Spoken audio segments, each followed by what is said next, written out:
name's Kate and I nearly just hit end stream instead of unmute microphone. How's your day going? Hi everybody, happy Margarita Wednesday. Look, I made a margarita on this fine Wednesday. Why is my mic level all funny? Oh, thanks, Smug. Thank you. I decided I wanted to do Twin Tails today. Hi everyone. Hi Taxi. Congrats on the first. Neo, you absolute goblin. What are you doing back there? Neo? Hi Nova. How's it going? She's being a goblin. Anyway, it's goblin hours. I just realized that I have to set this to... Where's my headset? Why isn't it showing up? Hi Ravi, thank you for the bludge time. Sorry lads, my Neo's the best actually. She's so cute. Oh! Teehee, that'd be why I accidentally unplugged my headset. Oh my god, we are having such a bad day for technology today. But that's fine. Don't even worry about it. So I worked from home today, which was great because I got to have a bit of a sleep in. I basically woke up at 8:30, well 8 o'clock, and rolled directly to my computer out of bed, which was great. Love that for me. I know, working from home is so good. Although then while I was working, I was hit with hang on, why aren't you working now? Please play nice. The internet went down. There was an outage in my area. And it's back now, obviously, because I'm streaming, but I was like, of all the days, of all the Neo? She's being an absolute gremlin. Of all the days for the internet to fuck itself, today was not it. But it was fine. I could tether to my phone and there was no issue. Oh my god. No, you see, I know my headphone dongle is plugged in. You've been playing Ace Attorney 2 as well. Where are you up to? All right, so we're starting the stream off with some technical difficulties. Neo, not now. Stop screaming, please. I'm trying to work out what the fuck is going on. Okay, headset is off. Case after me. Ooh. Have you been playing that just like generally, or like is it a coincidence that we're both playing it at the same time? Please work. Oh god, now I've unplugged it. Hang on a second. Neo, can you please... I promise I'll start the bludge time as soon as I sort my shit out. What's going on? Alright.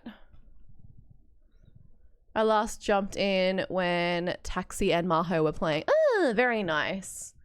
Well, I'm having fun with it so far. Oh my god, it's working now. Yeah, love that for me. That's so good. I'm so smart. I can't believe I fixed it.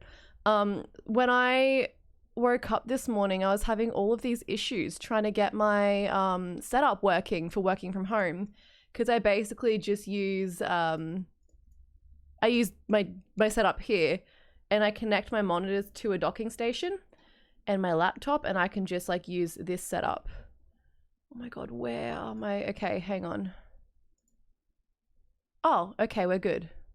It should be fine. My audio should be working. Probably. Oh well, if it doesn't, we'll cross that bridge when we get to it, lol. Yeah, so I spent a solid hour fiddling around underneath my desk trying to like connect things and wondering why my setup wasn't working, because I was plugging my laptop into the docking station and it just wasn't happening. And then I realized that my docking station wasn't plugged in. I spent 40 minutes doing technical support on myself and like trying to be a technician, only to realize that all I had to do was plug something into the damn wall, and I feel incredibly stupid. And the same thing happened just now with the dongle for my headset, so I love that for me. That's the kind of day I'm having. Not necessarily a bad day, just a bit of a dummy thick day. I'm being very silly. I'm making all sorts of mistakes. I'm just a silly little guy. But I do have a margarita, and to everyone who was roasting me about using a margarita mixture, I did use the margarita mixture tonight, but I spiced it up a little bit by adding a splash of Cointreau as well. So she's a little bit spicy tonight. I drove around for like 30 minutes without your L plates on because you forgo. Oh no! Did you get caught? I'm calling the cops right now. You're gonna spend the night in the slammer taxi. Look out. The cops have been called. You are in big trouble.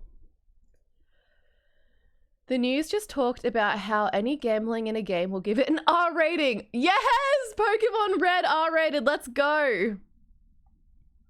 That means that that one Zelda game where I think a lot of Zelda games have gambling, but do you remember I was playing Skyward Sword and we were doing predictions about where I was gonna land? Yes! Mario Party R rated. Look out.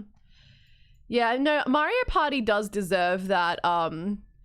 Mario Party does deserve that rating. Do you remember when Mario gets his dick out? Like, that happens. And it's really important that we label our games with the appropriate ratings. You know, it's like the opening to Mario Party. It happens. Loot boxes are considered to be about M rating at minimum. Oh no. Does that mean like all mobile games are now rated R? Like every single mobile game that includes gacha? So like Fortnite is now rated M. Oh, look out. Kids will not be allowed to play Fork Knife anymore. I've actually never played Fork Knife in my entire life. Is Fortnite violent? Should it have an M rating? Would that be a normal thing? Because of the real guns? There's real guns in Fork Knife? Is that a thing? I dare say I played less than 3 hours of Fortnite in my entire life. The one Fortnite experience I've had is when they did the, they did a collab with bloody, Avengers. One of the ones with Thanos, I nearly called him Thanatos. One of the ones with Thanos had come out and there was some Fortnite Avengers thing that Jake's little brothers were playing. And I was playing it with them and I was not good at it. Yeah, Thanatos, you know. You know Thanatos from Fortnite. Yeah, Hades and Fortnite. Where's the if Fortnite had Greek mythology, maybe I would consider playing it. Actually, we had a brief look at Hadestown tickets to New York today, and I'm very excited.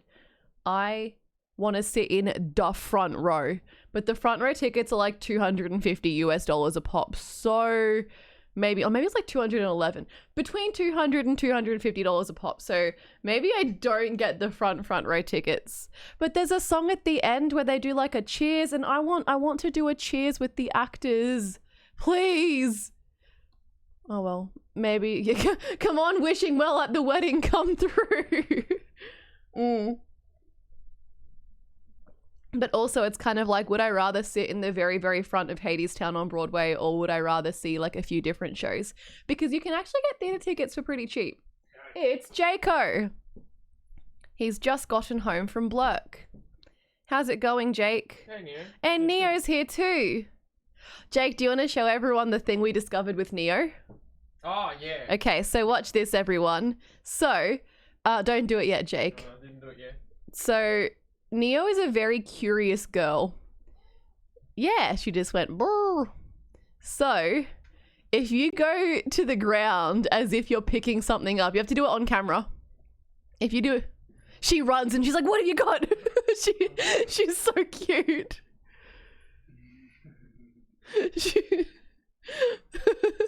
She will like run down the hallway. Like the exit to this room is just a massive hallway.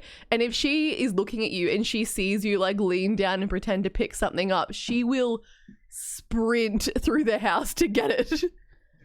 Get it, Neo. Get it, Neo. And the funny thing is, she still does it at this point. Like, we've done it a few times and she's still like, oh, what's that? Oh. Max Verstappen is winning. What? Was there a race right now? Nah, there's Australian race on Sunday. Oh, Nova asked who's winning the Grand Prix. Max is winning. Jake, are you sad that you're not going to be there? Yeah. Jake goes to the Grand Prix every year, but not this year because we're saving our pocket money. Yep. Jake, with those prices, we could go to the front seats of Hadestown. Yeah. Yeah. It'll be good. Was it $211 US? Each.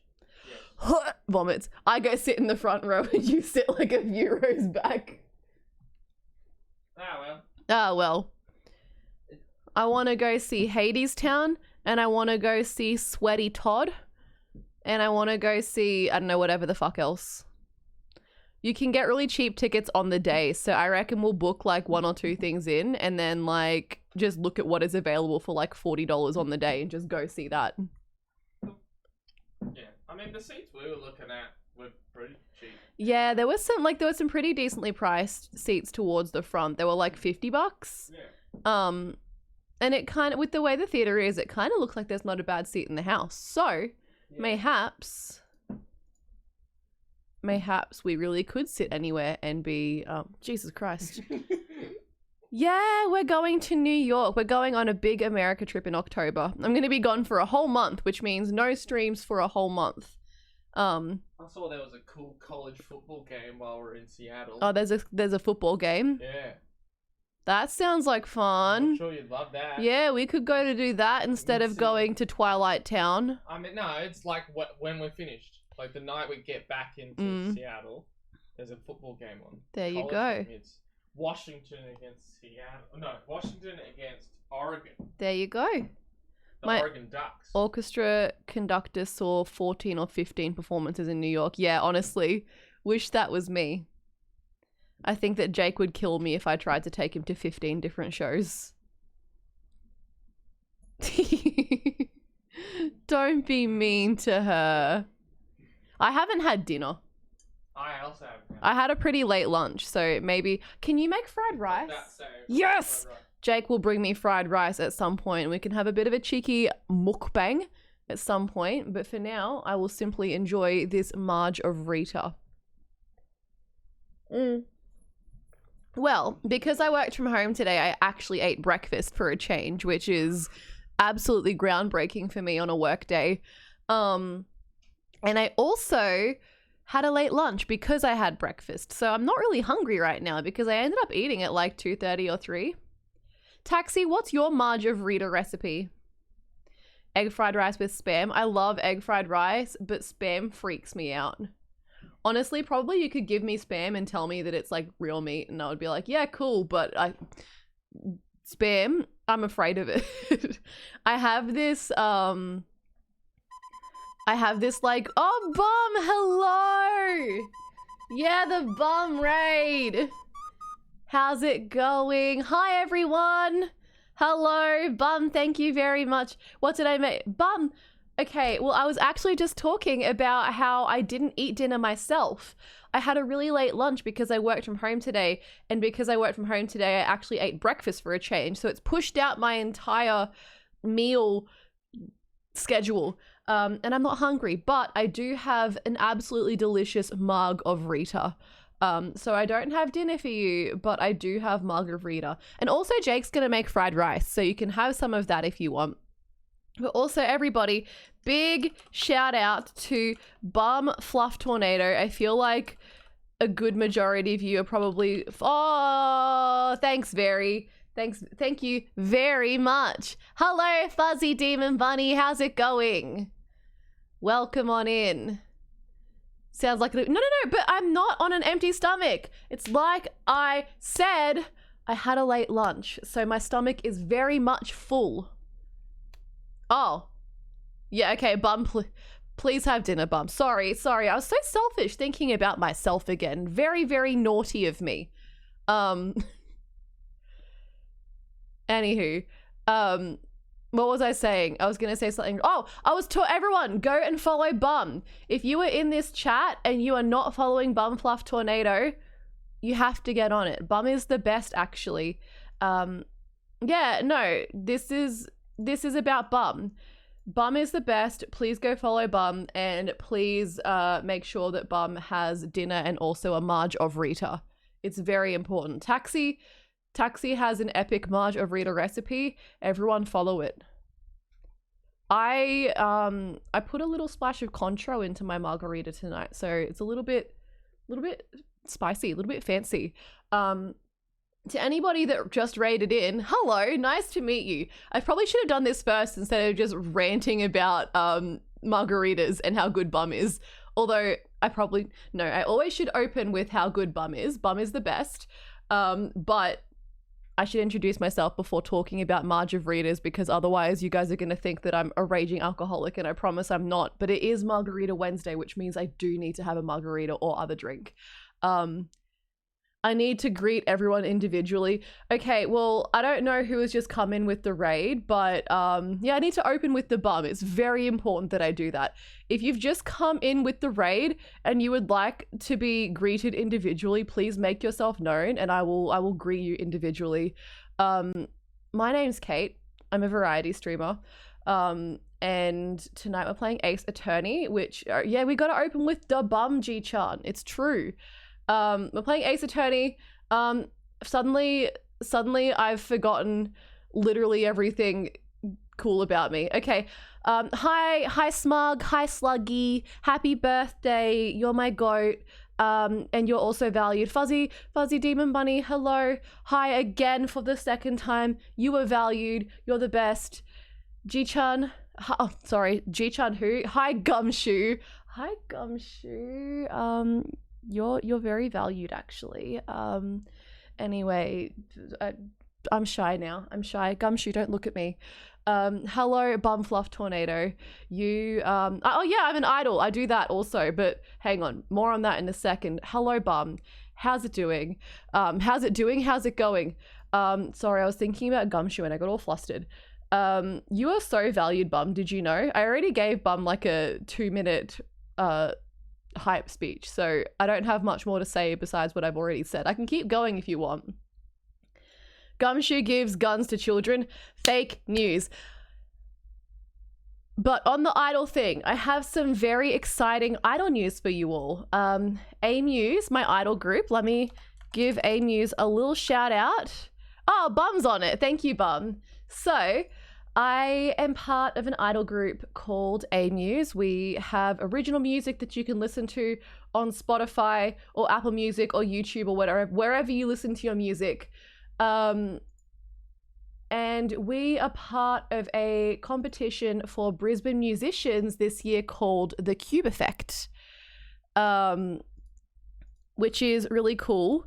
And basically there's a whole bunch of things to do with this competition. There's a performance coming up next month, but something that has just dropped today is that there's 23 musicians in the competition, and there's some music videos for our songs that we've entered the competition with.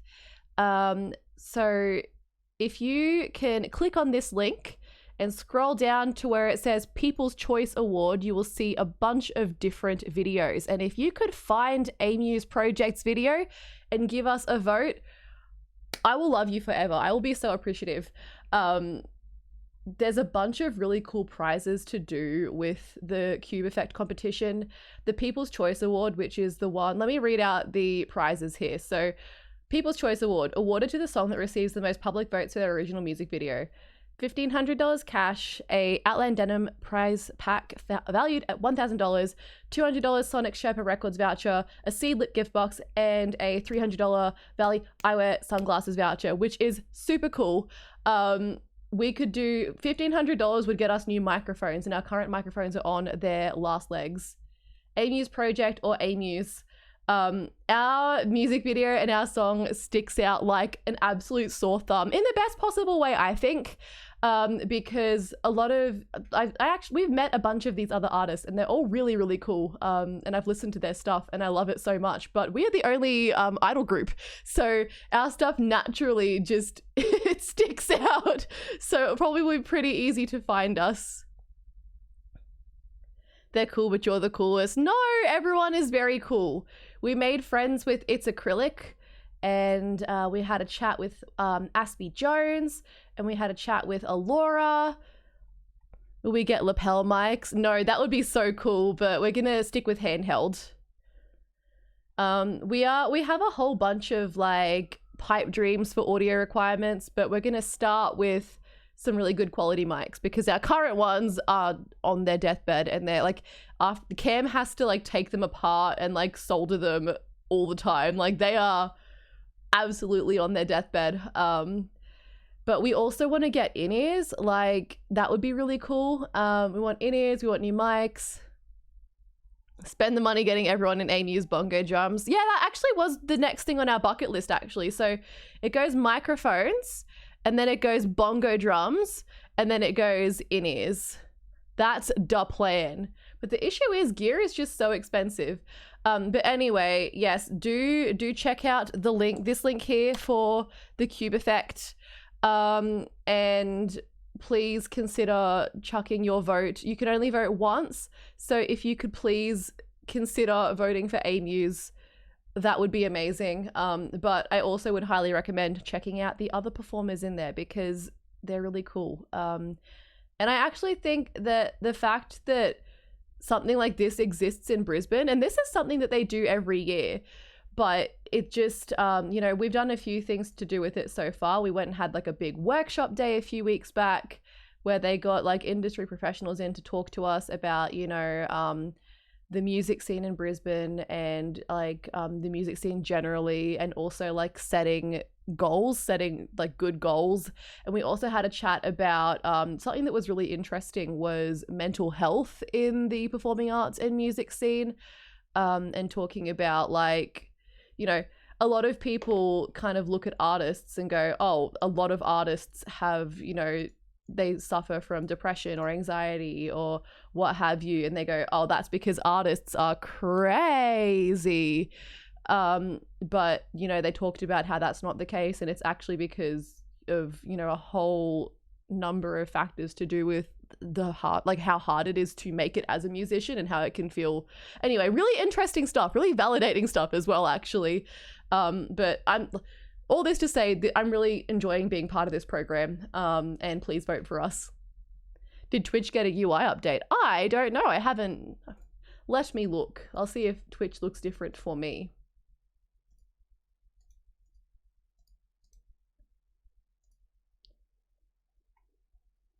I think it looks the same for me, but I don't know. I know like one other person who does sound shit and their stuff is also just falling apart. Yeah, it's just like, no, it's just that it's not necessarily that that's just a normal thing that happens. It's just that good quality gear is so expensive, and especially when you're when you've got a group of 6 people who have to have wireless microphones and sing and dance at the same, I don't know, there's just a lot of bits to connect. And if you have, yeah, it's just, there's just a lot that goes into it. To full disclosure, I actually don't know a whole lot about what we need and why we need it. I leave all of that up to Cam, who is our head tech boy. But yeah, honestly. And then it's hard because like if you don't have all of your sound stuff yourself, you rely very, very heavily on either hiring the gear out on a case-by-case basis, which obviously stacks up. It's very expensive.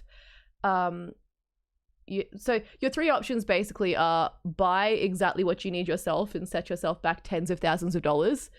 Hire every time you need to use them, which doesn't set you back tens and thousands but is expensive. Or you can kind of hope that the venue that you're performing at can have you covered, but if you do that, you're really at the mercy of what they have and what their techies will let you use, and if they'll, I don't know, there's so much that goes into it. Hello Valraiser, how are you? We were just talking about the Cube Effect competition for the Wave music video. I think it's fun. I think so. We didn't do any of the editing ourselves or anything like that. Basically, the way the program works is we got paired up with a like a director, an editor from oh my god, I'm forgetting what they're called.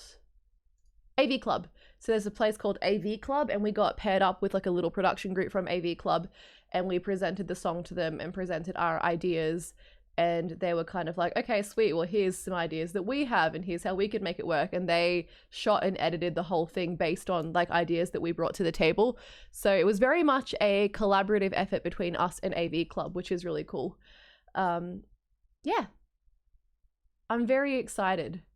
The actually, if you're Brisbane based, even if you're not Brisbane based, actually, there is a showcase day. It's going to arguably be the most important 10 minute performance of our entire lives. There is a showcase day on the 16th of April next month, in a few weeks time, which does clash with Sunday of Gold Coast Supernova, but consider not going to Gold Coast Supernova and consider coming to watch Amuse instead and all the other performers instead. So we get 10 minutes to perform a couple of our songs, and there's going to be like talent scouts there, and there's judges, and then from that performance there's another awards night in May, and we get to find out how we did. And I feel like it could really go either way for us, because what we do is so different, but also what we do is so different. So people will either look at us and think this is different good or this is different weird. And I'm really, really, really, really hoping that they go for different good. I have a performance on the Saturday. Oh, what have you got on the Saturday? That's exciting. Yeah, all the information is on that link that I keep posting in the chat. So go check it out. I'm really excited about it. This is something that we've been spending a lot of time working on, is various projects for Cube. I'm super excited to see where it goes. And like, honestly, even if we don't win any of the prizes, it's been such a fantastic experience, and I'm just super excited that we've been able to take part in it. This is actually our last year that we are eligible to take part in it, because after this we're too old. You have to, it's for like younger musicians, and not that we're old, but I can't remember what the age that your youngest musician has to be, but like, you ask the non-sweet fans to vote. Thank you, Valraiser. I hope that they do. That would be very cool of them if they would. Very much appreciated. You're the best, actually. Anyway, that's enough about Amuse. We're here for Aced Attorney. Where were we up to in Aced Attorney? Do, do, do, do, do, do, do, do.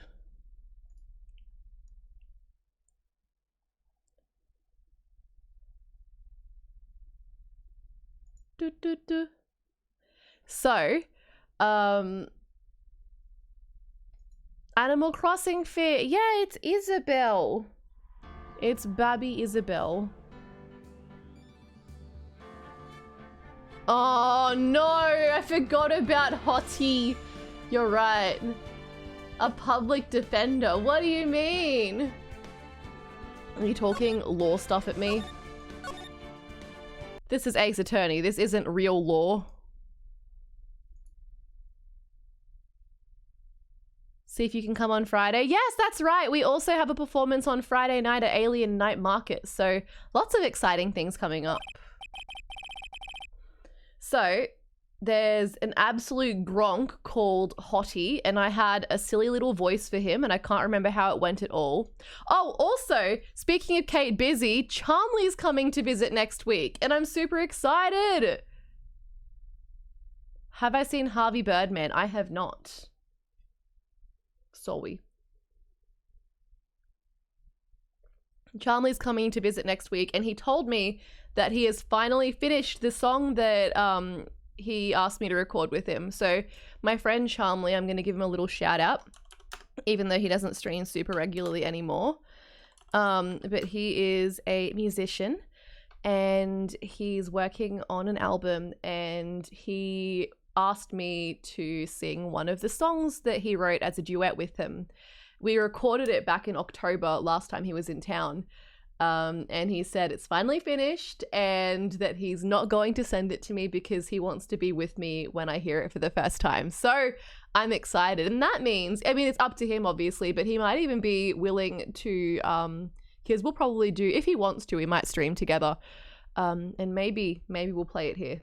Mayhaps. Maybe we'll give you all a sneak preview, but that's up to him. We shall see. Anyway, I'm excited to hear it. Ravi! I'm so sorry. I will give you double bludge time. Sorry, I got distracted with technical difficulties and then raids and then talking about emus. I'm sorry. Sorry, Ravi, and sorry, bludge. We will do double bludge time now. All right, so where we're at in Ace Attorney. Edgeworth? Dead. Although I think that that's fake. I don't think Edgeworth is dead. I don't believe it. I refuse to believe it. And I feel like maybe I should just believe it because the alternative to that is that Edgeworth is actually dead.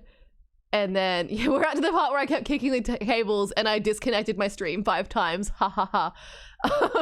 No, I've like made sure my cables are like proper plugged in now. Am I all bludged out from the birthday stream? Never. Look at this face. I will never be bludged out. He's the best. He's my favorite little shark. Little guy. What was I saying? Oh yeah, Edgeworth dead, although I don't believe it. And I think that by not believing it, I'm potentially setting myself up for even greater heartbreak. Anyway, don't worry about it. It's fine.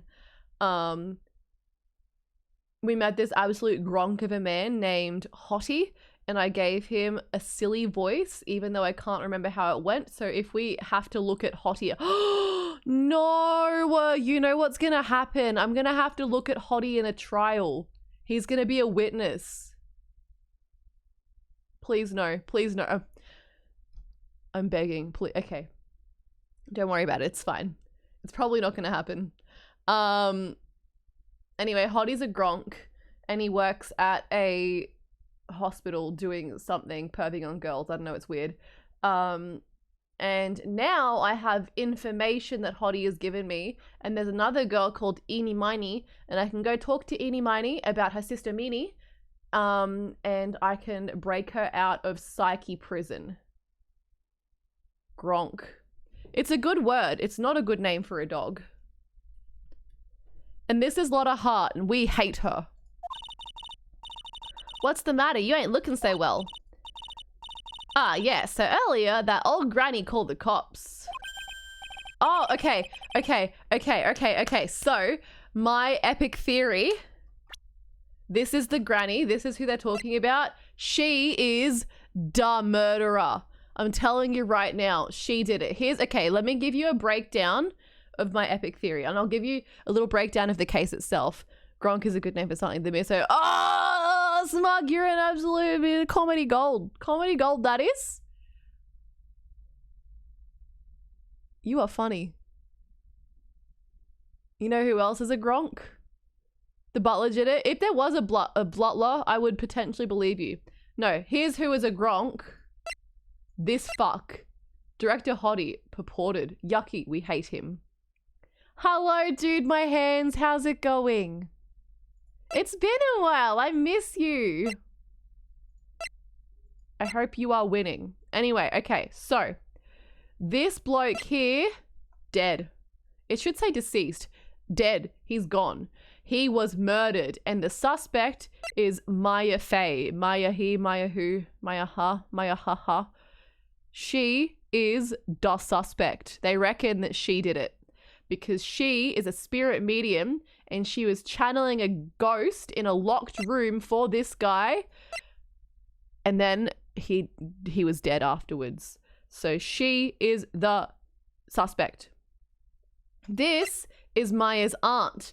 And Maya's aunt had a big thing about saying, ooh, I'm not in the main Fae clan family. So Maya Fae, the Fae clan is like, they're very strong spirit mediums. She's like, ooh, I'm only a branch family member. Oh, boo, boo, boo, boo, boo. So I think that she's trying to fuck Maya, who is the last remaining Fae family member, out of the picture.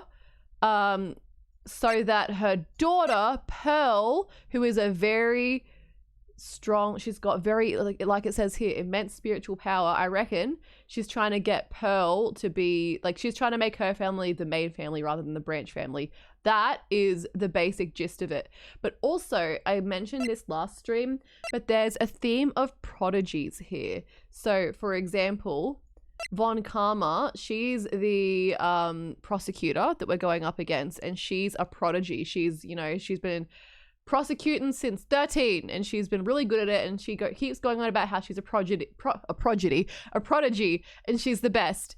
And then Pearl is also a prodigy, and she's the best. So there's a theme here. We're getting linked. Not everyone is 18. Dick Gumshoe, the love of my life, is 31, and I love him. Pearly. This guy we don't know. This is a ghost. I got a jump scare when I saw this for the first time. She's a prodigy. She's 23. How on earth is Lotta Hart younger than me? I absolutely hate that for me. This woman looks like she could be my mother. She's dead. She's 21. She is ageless. Oh yeah, true. Maya and Von Karma should date. Pearl is 8. Gumshoe is dateable age. Mia, dead. Maya, alive. This fuckwit, dead. Anyway, you want Eni's phone number? She's cute. Although she's lying about something. Anyway, I feel like that's all you need to know about the case where it's at now. So, Miss, the auntie, the one who I think is guilty, she either did the murder or orchestrated the murder. She has called the cops. Gumshoe looks like he's in his 40s. He does not. You take that back. Round 2 of Ace Attorney Smash or Pass. Let's go. Hello, Indo. How's it going? But honestly, I tell you, that granny sure got her bloomers in a knot. Well, I guess you could put it that way. It always starts out small, you know? Stealing the master's seat and controlling the village folk. And now you see it's what it's turned into, a murder, that's what. In my head, she sounds like Sandy Cheeks from SpongeBob. Yeah, what a mess. Hey, hold on. What? Visiting a cafe my friends and manager at. Ooh, very nice. What are you going to have? That stuff you were just talking about. That's the first I've heard of it. Huh? Really? Well, it's old news to everyone else in the world. Well, excuse me for not keeping up with gossip while I'm busy saving people. You said something about stealing the master's seat? Yup. Right now, the master is this medium named Misty Fae. Yeah, see, I'm telling you. Although this is incredibly obvious, and maybe they're just trying to make me think that to like throw me off the scent. When do you get to break the fast? I'm gonna have fried rice for dinner too. The one that was really supposed to be the master was that old granny. Morgan was supposed to be the master? Duh, master. Do you know where Eni is, Lotta? Yeah, I saw her not too long ago. She's hanging around the garden in the middle. Okay, thanks. You got something to ask her? Yeah, I'm gonna ask her on a date. I also couldn't. I did a 40-hour famine once. I did that, the fundraiser. That was the longest fast I've ever done. So I hear the master has always been the eldest daughter. The eldest daughter? Turns out that old bat is Misty Fae's older sister. Oh? They say the older sister is usually the one with more spiritual power. Come to think of it, Maya said the same thing a long time ago. She warned me not to take Mia's powers lightly. Well, anyway, somehow Granny there lost to her younger sister, Misty. I see. This made the townsfolk turn against her, so I hear. Said all sorts of things too, like she's the oldest and yet she doesn't have the power to be the next master. Oh, that's a bit mean. So, what would have happened had Morgan had been stronger? Maya's family would have been the branch family, I reckon. Sonic Horgeheg. Alright, bye Lotta. Alright, let's go to the Winding Way. Hey, like, I haven't seen you in a while. Yeah. I think I have enough to finally unlock her secret. Like, what's with that scary look on your face? Do-do-do-do-do-do-do. I have done voice acting in this game for a grand total of 2 characters ever, and it's Eeny Miny and fucking the hottie guy. Hottie is his name. I do not think that he is a hottie. He is yucky. Eeny meeny, prisoned for crimes. Traffic accident. Please tell me about the traffic accident. Huh? Like, whose accident? No, my voice acting is cringe. Alright, we're gonna do double blarge time because I made Ravi wait so long. Your sister's accident, naturally. Oh, yeah. Hottie and Sal. Yeah, I agree. You think I'm poggers? Thanks, G-chan. At least someone believes in me. So, like, that Dr. Grey guy made my sister fall asleep. And, like, that's what I had to say about that.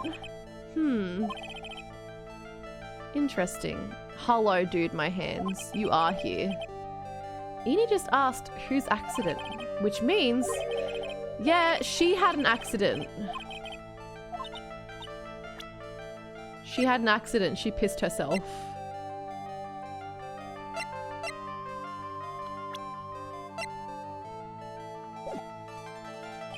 Oops. She has accidents all the time, implying that she's always pissing herself. Oh, she's so clumsy.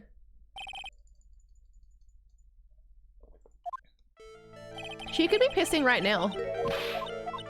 You can't see her lower half. Alright.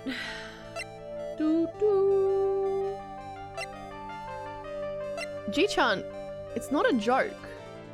It ain't no joke. This is real. Would I? No. It's not a joke. Hello, Sticky.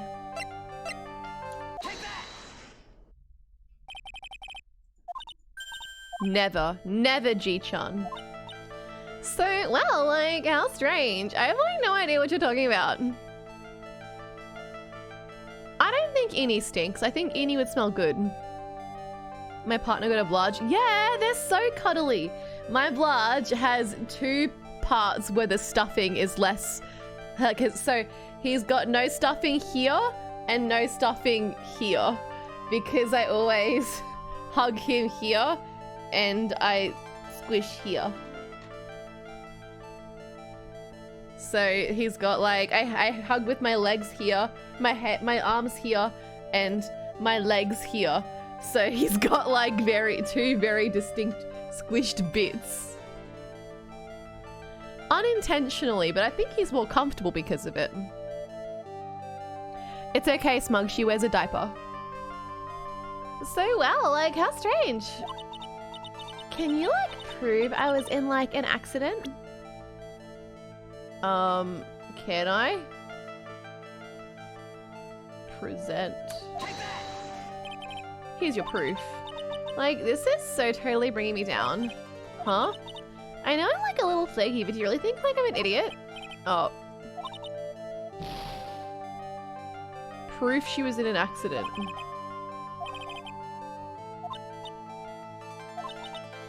Oh, hang on.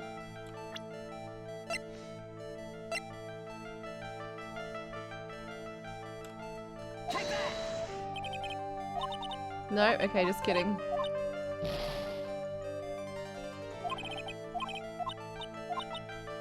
I think I have the proof, but maybe I don't.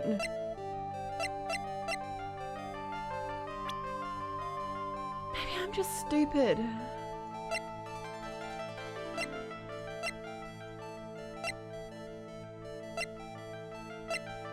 Maybe I don't have what I need. Rochambeau, Rochambeau, help!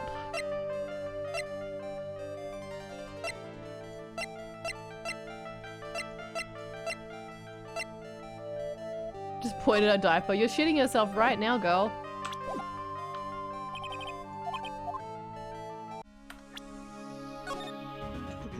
I do have it? Oh, Jesus. Okay.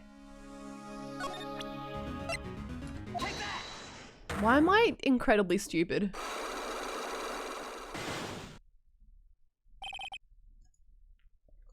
Traffic accident.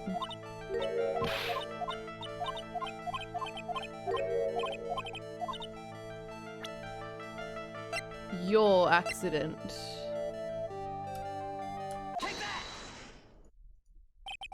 I want to ask you about your own car accident. Me? So, well, like, how strange. I have, like, no idea what you're talking about. Can you, like, prove I was in an accident? I don't know, can I?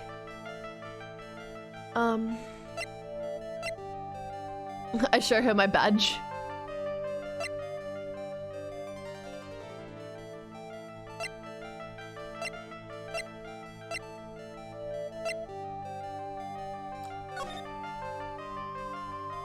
Late night, last night, two women's car crashed into a highway center divide. One of the women was unable to reflect. Ongoing investigation has revealed that driver had fallen asleep at the wheel. Miss Indy. Okay, here we go. I was like totally tired and I dropped off to sleep. Then there was this huge crash and I woke up to a huge sea fade. Okay, there we go. Yep. Cool, we got it.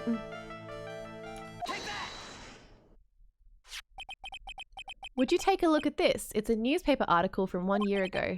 It says, Miss Eenie Miney holds interview about crash.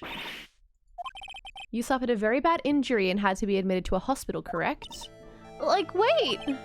What now? That's not me. That's a second Eenie Miney. Huh? I mean, like, this person has, like, the same name, but she's totally not me. My name, Eenie Miney, is, like, pretty common. What in the world are you babbling about? Your sister's name, Mimi Miney, is in here too. Like, totally, wow. What a scary coincidence. I'm, like, totally getting goosebumps. So, like, now what? Yeah, everyone knows an Eenie Miney of their own. Do you have something that totally says I was hospitalized? Jesus. Maybe.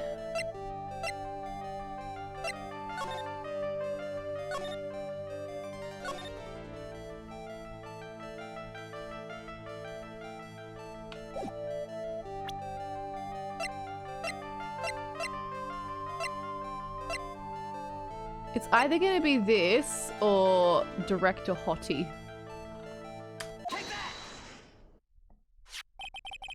This is your proof. Like, what's that picture supposed to mean? I got this from the hospital where you were hospitalized at. Huh? So? There was a certain patient there. He's quite a fan. As a memento of your stay, he stole this. I have to say, this photo looks like you. That creepy fake director, yeah. Now, are you ready to tell me about the accident? Like, wait a sec. Okay, so like, I was in an accident, sure, but like, that's totally not related to this murder. What if it is? Look at this article. It says that one of the women died, correct? And that woman who died, who do you suppose they mean? What if it was Eenie and she was trying to kill her sister a second time from beyond the grave?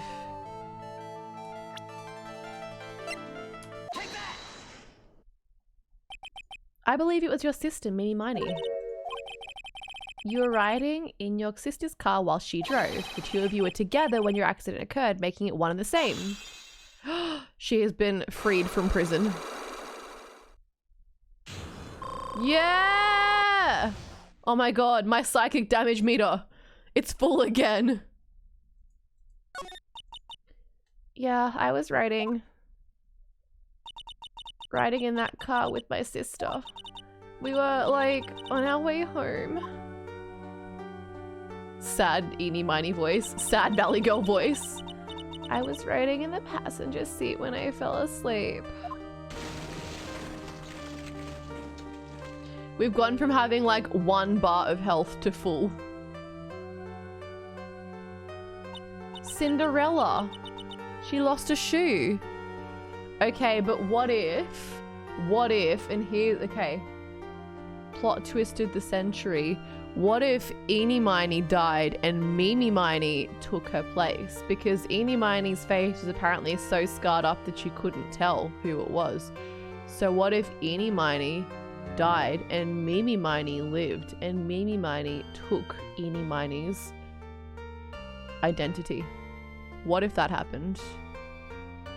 I live in the valley. I grew up speaking valley. I don't even know where the valley is. We've got a valley in Brisbane. LA, the LA Valley. I'm going to LA in October. And then it happened. That accident is very specifical. LA, there you go. From the valley of LA. At the time, I grabbed my purse and escaped from the passenger side door. I'm doing currently like a mashup, like I'm doing like Australian Valley Girl. Yes, wave at me. All right, goodbye, Bludge. You want Fortitude Valley accent? That's just drunk. Los Angeles, Angeles. Do you say Angeles or Angelus? Yeah, everyone in the valley is drunk at all times. And your sister? I couldn't do anything. The car was full of smoke. I couldn't see anything. Angelus. Oh, thank you for the bludge time. Oopsies. And thank you for the sippy Indo. Angel-S. Angelus. We'll tell Anne that she doesn't look good in green and to not be jealous. Angelise. Angel-Ease. Tell Anne that she can get fucked. Oh, I'm sorry. Anne is jealous. Dr. Gray. Did Dr. Gray really cause that accident by drugging your sister with the sleeping pills? Like, he was totally out to get my sister. Oh. He totally did that to, like, pay my sister back. I wonder. This does give Edie a good reason to want to murder Dr. Gray. Lost Angle. Lost Angle. It seems simple, doesn't it? You know what I'm super excited about? I'm gonna go to Knott's Berry Farm and I'm gonna meet Snoopy. I'm gonna meet Snoopy and we're gonna become friends. If you didn't know, I love Snoopy. Look, I've got Snoopy on my phone. I love Snoopy so much. And I'm gonna go to Knott's Berry Farm and I'm gonna meet Snoopy and it's gonna be the best. I'm gonna ride roller coasters and I'm gonna meet Snoopy.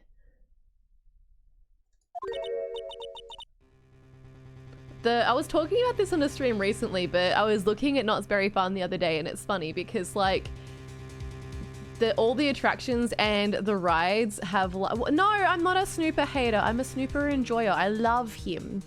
But all of the rides at Knott's Berry Farm are like really high on the thrill meter, like Mickey's Dick Smasher thrill ride roller coaster where you go upside down through a circle of flames. Or it's either that or it's like Snoopy's epic kite flying adventure. It's like the two difference. There is no in between.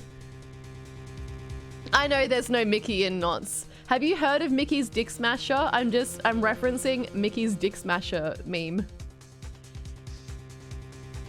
If you want to hear the original Valley Girl accent, listen to Valley Girl by Frank Zappa. Okay, look, yeah, Mickey's Dick Smasher. It's the best. Okay, hang on. I don't know if I can find... Mickey's Dick Smasher is a made-up roller coaster.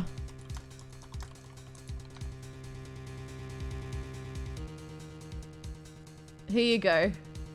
New ride idea. Mickey's Dick Smasher. Disney World new ride idea. Mickey's Dick Smasher. 2 roller coasters that collide into each other. Guy or girl stands here and gets their dick smashed between the 2 roller coasters.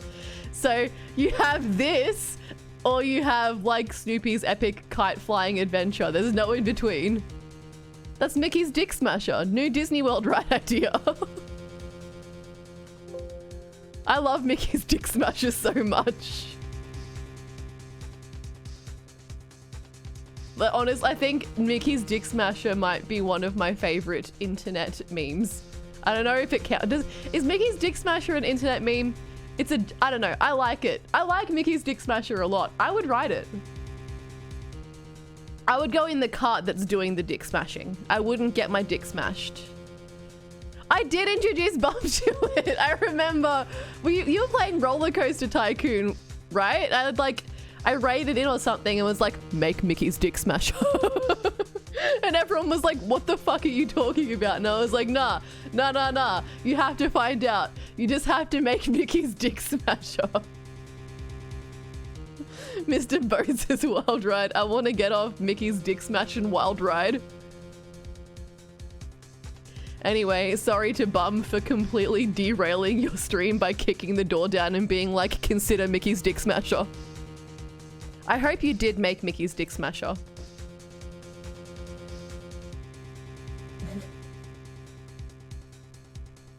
I want to get off Eeny Meeny Miny Mo's Dick Smasher. It'd be very hard to catch me. Is she running away? Actually, I'd say impossible. Is she fast? I think you get the picture. I'm going to serve you a slice of humble pie. I hope you enjoy it. Wait, what's going on? Ha ha ha. Do I have to present something to her?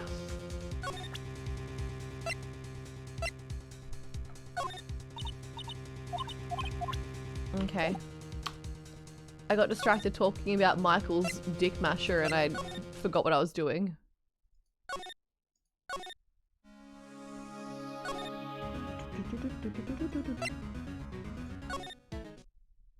Yeah, they should talk to, what do they call them? The Imagineers. They have to talk to the Imagineers about Michael's Dick Masher.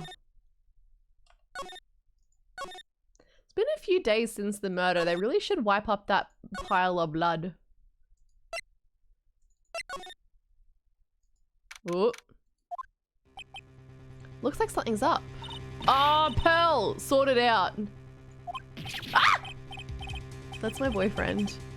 Ow! Hey, hold on, okay, pal? I'm not gonna hurt. Pearl, dear, it is perfectly alright. I will be out for a short while with this young man.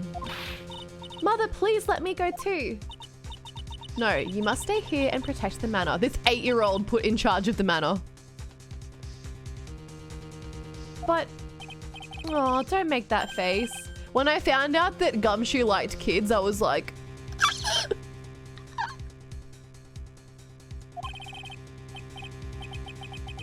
He's showing... Gumshoe keeps trying to give this literal child a gun.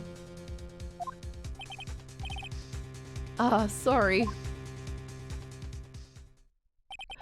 Bomb! You keep talking about food today and it's making me very, very hungry. I might start a family with him. Poor Gumshoe being dragged off by the ear like that. Oh, Gumshoe. I didn't end up getting food. I made some nachos. Don't worry, Pearl. Your mother is a murderer. Okay, here's my next epic theory. I've talked about how I think that Pearl is the murderer. Not Pearl. Oh my god, Pearl is not the murderer. Pearl is a baby girl.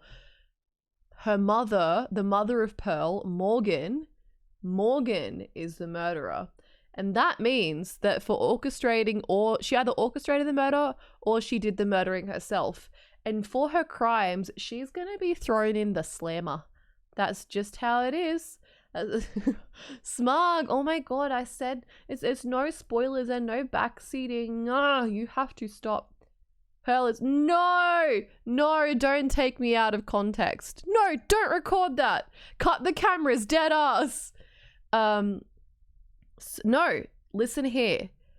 Morgan is gonna get thrown in the slammer and Pearl is going to be parentless, motherless. You know who's gonna be the new mother? Phoenix Wright, Ace Attorney. Phoenix is going... He's not a stepdad. He's a dad who stepped up. Phoenix is going to be the father. I'm telling you. Smug, don't ever joke about killing Detective Dick Gumshoe. Don't you? I'm not laughing. That's my husband you're talking about. You best watch yourself, buddy. I haven't seen that episode, bum. I live under a rock. I actually haven't seen a bunch of Simpsons. Full disclosure, this is Kate's epic. Okay. Epic full disclosure, I have not watched a whole bunch of Simpsons. And people always be like, oh my god, like that episode of The Simpsons where XYZ happens. And I'm always like, ha ha ha. And it's gotten to the point now where I know the quotes from the symptoms. That's what the show is called, The Symptoms. I know all the quotes from The Symptoms and I just know them and I just say them without knowing the context behind it. Like Boo Earns, I hear that all the time. I don't know what the fuck the context is. I saw one season of The Symptoms, like religiously, because Dad had it on DVD. So me and my sister watched this one season, like a lot. And then every now and then we'd watch an episode like as it came on TV. But yeah, we all have an approximate knowledge of Simpsons, maybe. Turns out Edgeworth hooked up with Mia. Mia had Pearl in disgrace because she was underage and not married. Aunt raises Pearl as her own. Edgeworth gets hit up for child support and ran away. You're right. Oh my god, you're so right. And that's why Edgeworth is dead. He's not dead. He's just embarrassed about being a father. It was probably a good season. It had the three-eyed fish. Is that a good season or a shit season? The symptoms. No. Okay, this is how it goes. I should make this. You know how in all of the American ads, like if they're showing an ad for medication, they like legally have to do a whole bit about what all the side effects of the medicine is. It's like the symptoms may cause bloating, and maybe in some severe cases death. You have to take this medicine at your own risk, and all the while this is happening in really fast spoken text, you just hear in the background. I think that would be hilarious.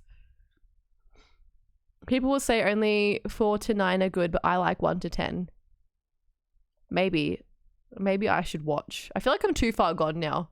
I saw The Symptoms movie with Da Dome. And I saw the episode where Lisa gets a horse as a horse girl. I saw that one. Projectile diarrhea. I remember I saw the Simpsons movie in the cinemas with some of my friends, and one of my friends' mums came along, and then there was a whole ass sex scene in, like, okay, it wasn't a whole ass sex scene, like they banged, you didn't see like yellow cock and balls or anything like that, like, but I remember being like young, I don't know, I was so uncomfortable because this scene came on and my friend's mum was there and they were laughing and I was like, oh my god, don't, this is so embarrassed. Yellow cock and balls, yeah. You do see a little Bart penis, but you do not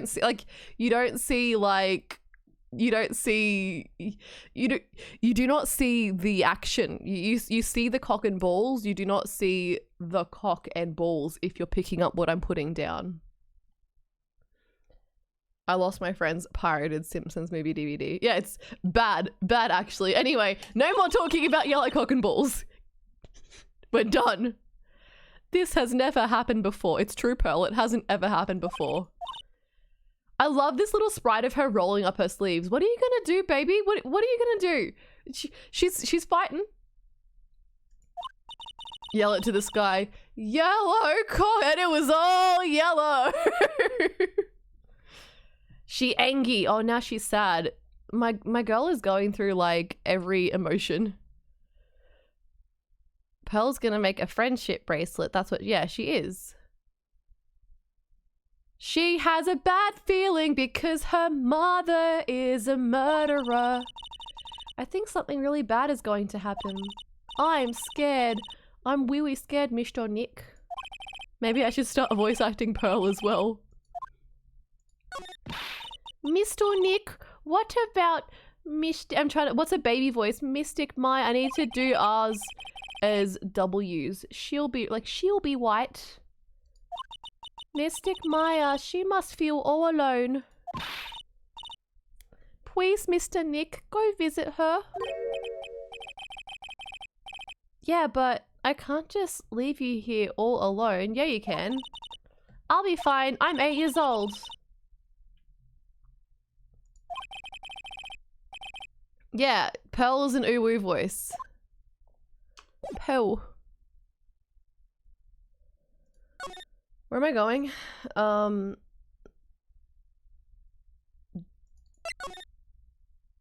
Okay, thank fuck I don't have to go back here. Prison.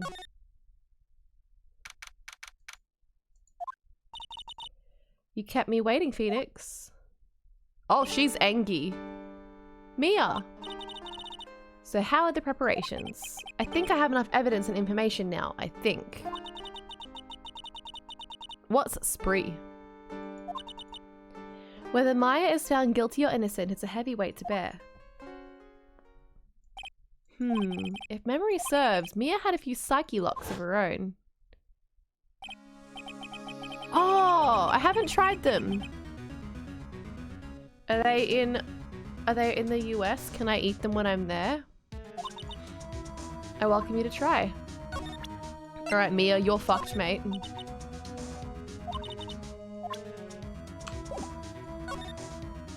Dumb murderer. Mia, you know something, don't you? About the real murderer, I mean. Of course she would know something, because it's bloody the aunt. Why do you think so? It's really trying at times to be able to see other people's secrets. It looks like it's time for you to explain your reasoning. A battle of wits against Mia. There's still a whole slew of questions for you to answer before the trial tomorrow. You mean like, how did the real murderer get into the room and kill Dr. Gray? Yes. Also, when did the murderer enter the channeling chamber? You guys were all standing around in front of the room after the channeling started. Which means that the murderer must have got into that room before the channeling. That's what I think in any case. But Maya's already said there wasn't anyone else in there. That's true. But if we can't figure out the murderer's movements, we're stuck like a beached whale. As the kids would say, we're beached as. This case is all about spirit channeling, and I feel like I don't understand a thing about it. Well, that's only natural. After all, spirit channeling isn't exactly an everyday thing, is it? Yeah, I guess you're right. The power to change your physical appearance into the person you're calling was something our ancestor, Mystic Army Fae, acquired. I've heard that name before. The Fae family was originally a family known for its service to the gods. When Mystic Army was born, she was given a certain fate through her name. Because you see, she was named after one of the Buddhas of Buddhism. Amitabha. To this day, her soul is still sealed in the... Oh, no, it's not. Not anymore. Oh, come on, Phoenix. It's just a fairy tale. Are you saying that me being able to see you is just a fairy tale too? Alright, girly. You're fucked. Why would you try to spirit channel Elvis? What do you want to ask him? The murderer. Da murderer. Oh ho. You think I'm hiding information about someone from you? Yeah. You are protecting Morgan. Morgan Faye, of course. There's no one else you would protect like this, Mia. Well done, but while the murder was being committed, my aunt was outside with everyone else. Which means she already has an alibi. That's true. Show me some evidence that would cast any suspicion onto my aunt. Okay.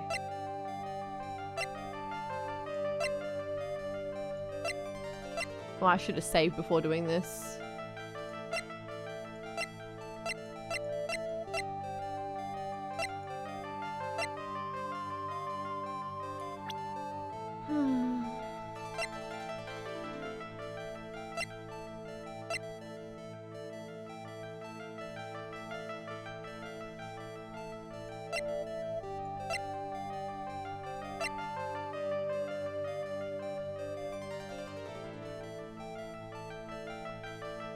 chewy sweet tarts. What's a sweet tart? Is it a sweet tart or is it just like a regular tart, like a little pie?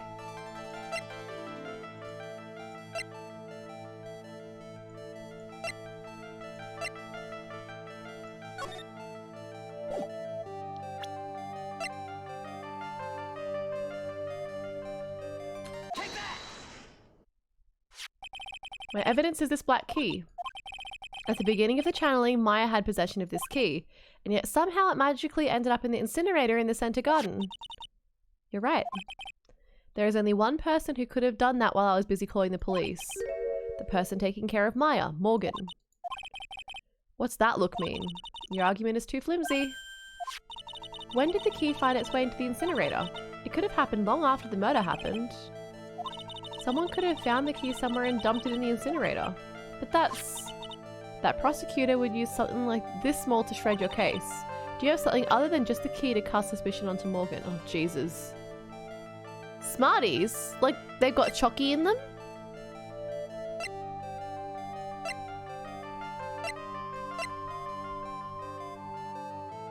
Oh, that's not possible because Pearl was fixing this. Oh, no, just kidding.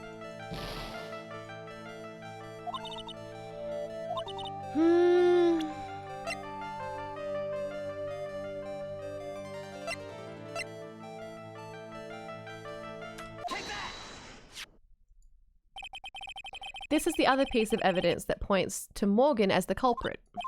I also found this in the garden incinerator. It's the same material as Maya's costume, except for the splotch of blood. But this piece may not even be from Maya's costume. But this is what Maya told me. Sweet tarts are little hard discs of sugar condensed down to break your teeth. And it's a chewy... Oh! Are they like chocolatey? Or, so they're not chocolatey, they're like fruity. Oh, goodbye, Blarge. Blarge time is over. While I was channeling, the key was inside my sleeve. And both the key and this piece of cloth were found inside the incinerator. But Eni was over at the incinerator either putting it in or investigating it. Essentially those stupid Valentine heart things, but taste better. I got one of those Valentine heart things once and it said, "You alone." And I thought, that's very mean. I thought the Valentine's hearts were supposed to say nice things. But no, my one was like, you are alone. But when my heart said ask, yeah, honestly, me and Ravi, we handshake over Valentine's hearts being mean to us. That just means someone changed her clothes. Changed her clothes? But why? I don't know why. Spree are those, but chewy and a little... That sounds yummy! I want to try it. Sour lollies are my favorite. Yay! You did very well, Phoenix. Thank you. As long as you have those two pieces of evidence, you can cast suspicion on my aunt. However, like I said in the beginning, my aunt has an alibi. Yeah, she was with us the whole time. Here's my final question. You don't have to present solid proof of this to me, but I want to know. If my aunt is the culprit, then how did she commit the murder? How she did it, huh? I want to hear your thoughts. In order for my aunt to murder Dr. Gray, she needed this. No? Just kidding. If Morgan couldn't have done it herself. Oh.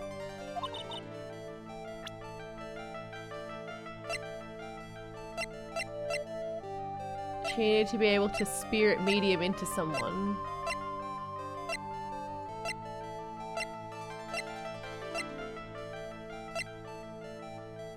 I feel like I should just ask for the answer on this one because if I... Although it'll reset when I go to the trial.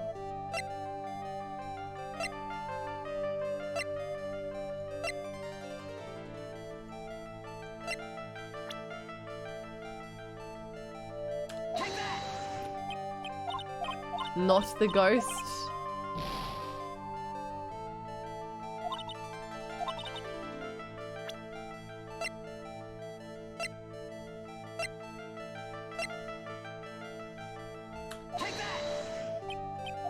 Oh no.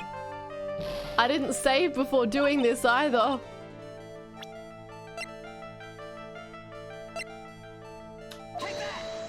Pearl did it. Oh no. Oh no. Who or what did she need? I feel like she needed to spirit medium her way into someone.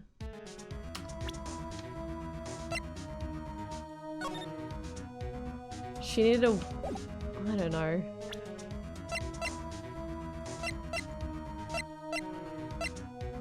The key! She needed the key. Oh, now I have to do this shit all over again.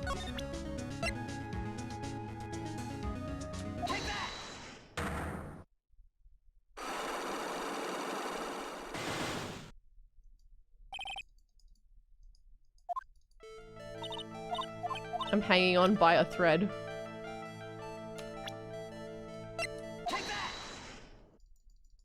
Alright, we skip through all of this shit. Show me evidence that would cast suspicion onto my aunt. Oops. Ha ha ha!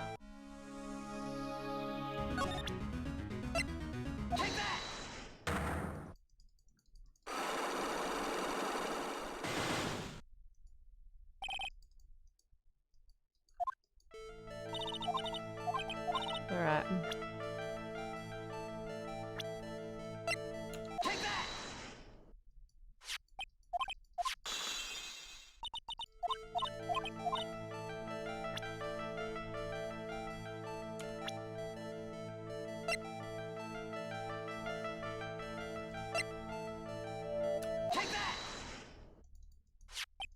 Yep. And then the second one is the key.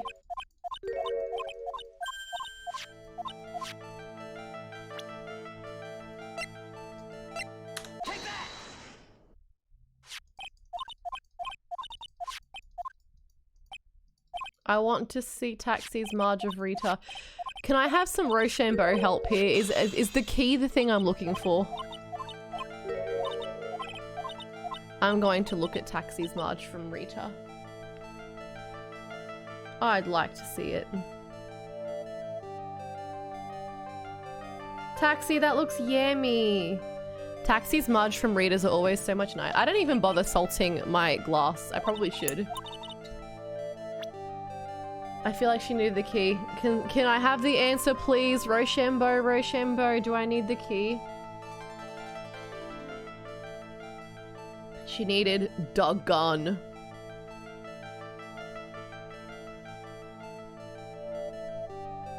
The answer is not the key. Fuck. I do want the answer. She needs the gun.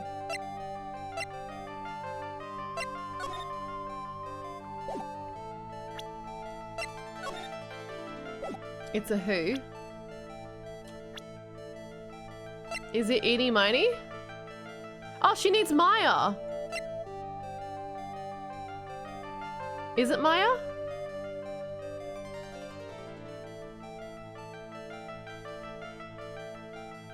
I feel like it's Maya. No, it's not Maya. God, I don't know. Oh, Eeny.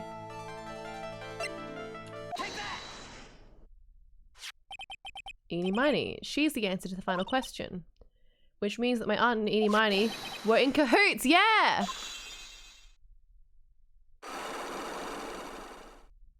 They worked together. Yay! Kate, I did it! Kind of, but not really. Hello, how's it going? Something's been bothering me all this time. Love my... Thank you! Thank you very much. It's got Miss Isabel on them.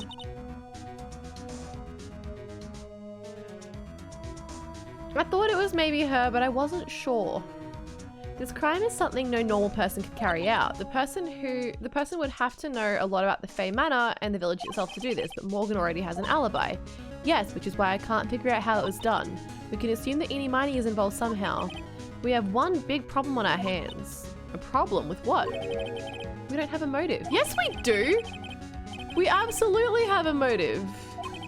Also, we don't really know for sure that she was cooperating with Eni. Mia doesn't have a clue either. I know the answer. So I think these are actually, Alex gave me a bunch of clothes before she left for Japan. This is actually Alex's. It's from Black Milk from their Animal Crossing collection. Why would my aunt do something like this? And why would she do it in such an underhanded fashion? Because Mother. She's the one who holds the key to this. We have to go find Mother. Mother? Whose? Mine? Yes, Phoenix, your mother. Don't be silly. Mine, of course. Misty Faye. Mia and Maya's mother. Try saying that 5 times fast. Now then, looks like we've gathered everything we could. All we have to do is win tomorrow. Everything will become apparent then. Right, Chief. Phoenix calling me a chief is so funny. To be continued. Doo-boo-doo-doo-boo-doo-doo-boo. That's how the music goes. Like I said, doo-boo-doo-boo-doo-boo-doo.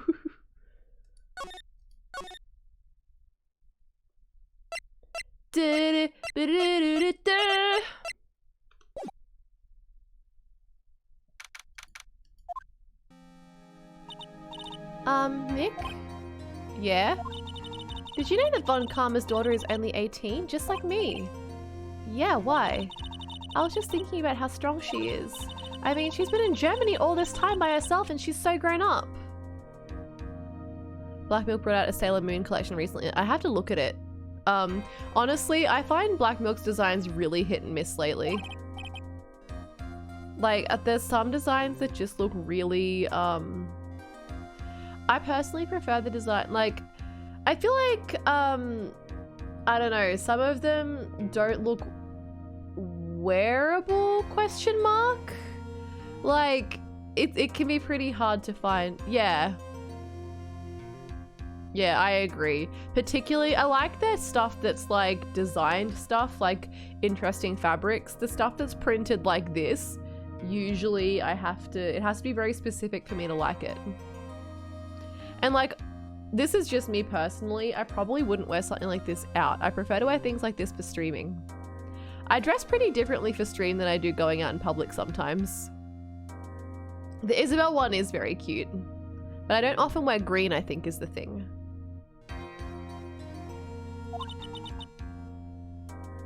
So I have a fair bit of Black Milk and I used to be like a super fan back in the day. Their stuff is pretty decent quality. They used to make all of their stuff out of this like nylon fabric, but they've branched out to a bunch of different fabrics lately. Green looks good on me. I don't know. Maybe. You reckon? Are you telling me to ditch blue and become the green member of AMUS?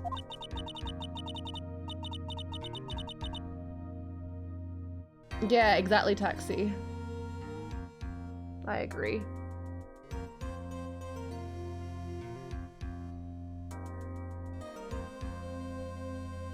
It's a refreshing color. Maybe I should wear more green. I actually don't think I own anything green besides this. And it's not even mine, really. And on top of that, I'm the suspect in a murder trial. I think you're really strong too, Maya, for all you've gone through.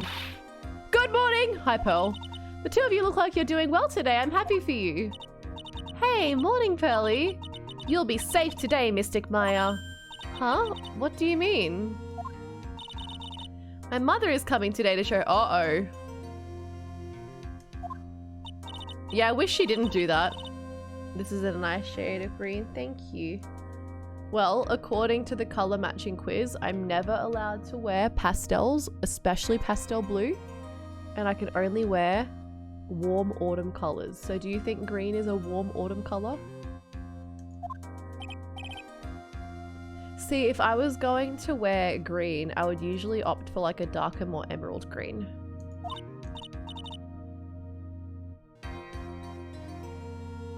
It is a warmer green. But even though that color matching quiz says I'm not allowed to wear blue, you can yank the color light blue from my cold dead hands. I will wear blue forever. Do you think you could do me a big favor? No, no, please. I don't want to see her. I don't want to see Pearl Mia. Please, please, please, please. No, anything but that. Huh? I was sort of hoping to sit in the audience today and watch. Please, it's very important to me. I don't feel confident enough without her help. Mr. Nick, that's enough. You can't show weakness in front of the person you love. Pearly, not this again. Please, can you do it for us, Pearls? Oh, no. I don't want to see it. I like that she's doing this. Oh, she's doing it with her pinky. Her pinky on this one. How her fingers move like that, though? How is she separating her fingers that much? You try separate. Ah, that hurts. I can't separate my pinky finger from my fourth finger that much. This hand I can do. No, it really hurts me. This is like as far as I can get. And it hurts. If you're leaning against your face, it's a bit easier.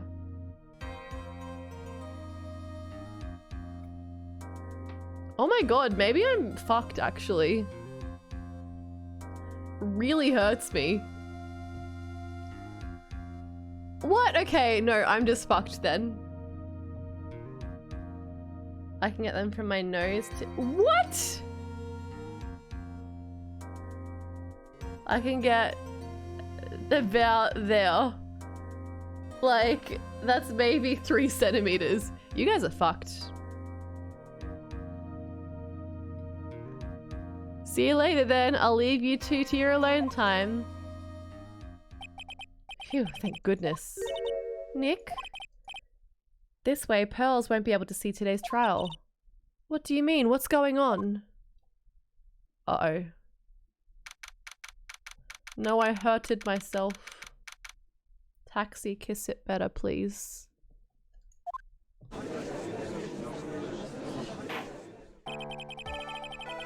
It's better now, thank you. Thank you, Taxi.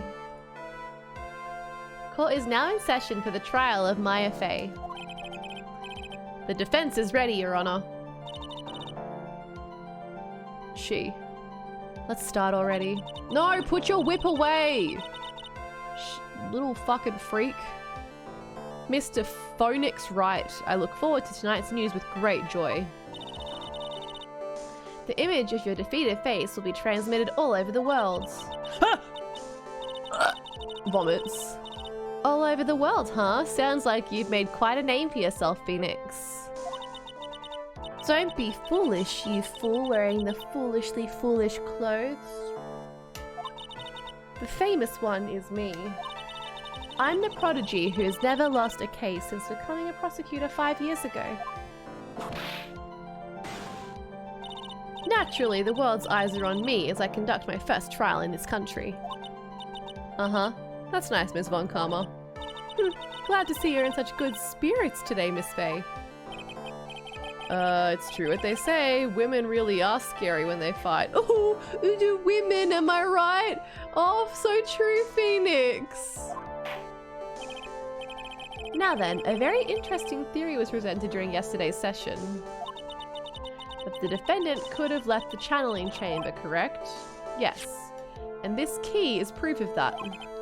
This key, the only key to the channeling chamber, was not where it should have been. Your Honor, I would like to say one thing before we begin. Please say something really stupid. Like, say pee pee poo poo. Say D's nuts. Alright, let's hear it. The prosecution has determined that from the time of the murder to the time of arrest, the defendant did indeed leave the room at one point. Ew. What? Phoenix just wants everyone to be friends. But Miss Von Karma, then how do you explain this picture? Are you saying then that the person in this picture is not the defendant? He's sleeping. Good night, sweet prince. I never said that wasn't the defendant. What do you mean? Then what is the meaning of this? All I'm saying is that Maya Fey, after killing the victim, exited the room. What for? Why would she do that? If you dislike conflict that much, yeah, honestly. I was thinking this last night, but I absolutely could not be involved in law whatsoever because I hate arguing. I would be like, oh yeah, okay, well, if that's what you think, then, you know, maybe that's a possibility. Like, you would not want me to represent you in the court of law. And I believe that is when she dropped this key. Even like friendly debates freak me out. I'm like, yeah, sure. Have any of y'all ever had to do jury duty?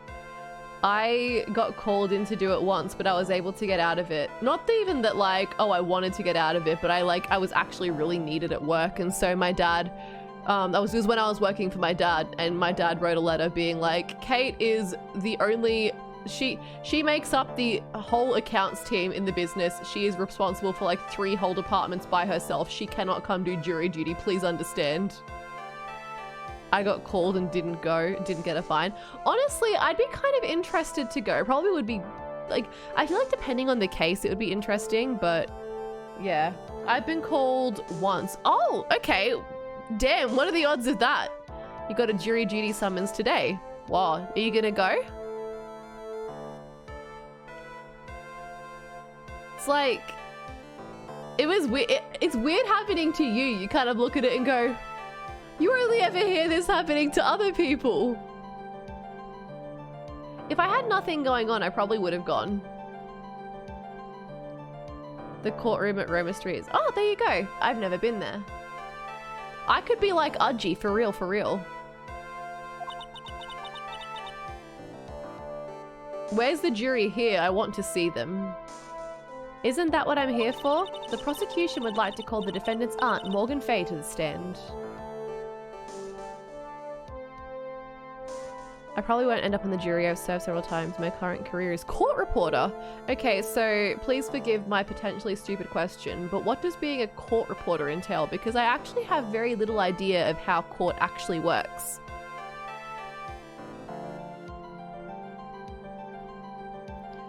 I don't believe it. So when there's do the jury decide the outcome of the trial? Or does the jury just like help decide? I actually have no clue how it works, and that's probably a bad thing. My only experience, so I know what a jury is, and I've seen the film 12 Angry Men, and that's about my understanding of jury. I don't know how much weight a jury has on the outcome of the trial. I believe they do decide this. Oh, that seems kind of...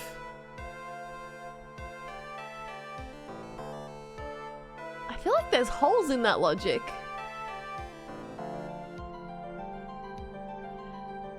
Cases that require a jury have both judge and a jury decision. Yeah, and you know, maybe it changes depending on what kind of trial it is. There you go. I'm catching up on chat, sorry. I'm the person writing everything said on the funny little machine. What's the funny little machine?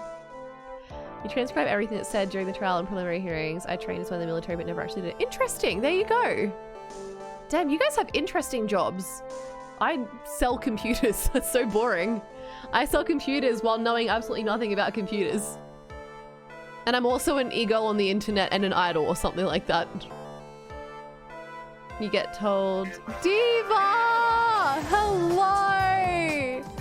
How's it going, Diva? It's Margarita Wednesday, so make sure you have yourself a little sippy of something, whether it is water or something a little more spicy.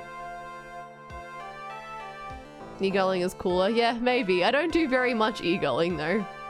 In the States, jury trial is decided by the jury, but the court decides sentencing and can overrule the jury if they disagree. Interesting, okay. Steno machine. Okay, again, stupid question, but is that like a computer? Like, is it just like you scribe into a computer or something like that? Like, what does it do? If you don't mind me asking, and you don't have to answer if I'm getting too personal, but is that like what you do for full-time work? Special keys? Whoa, for short form. Oh, cool. Sentencing and actual determining of guilt are separate. Yeah, that's cool. Just woke myself up. Yeah, it's Phoenix Wright time. Let's go. Yeah, honestly, I find typing fast hard because I have long decorative nails, so I can't type very quick. I feel like I would not be very good at transcribing. You have to look at one. I'm writing chords, not individual keys. It's for, oh, that's cool. I'm certified. That's so cool. Wow. G-chan, are you studying law?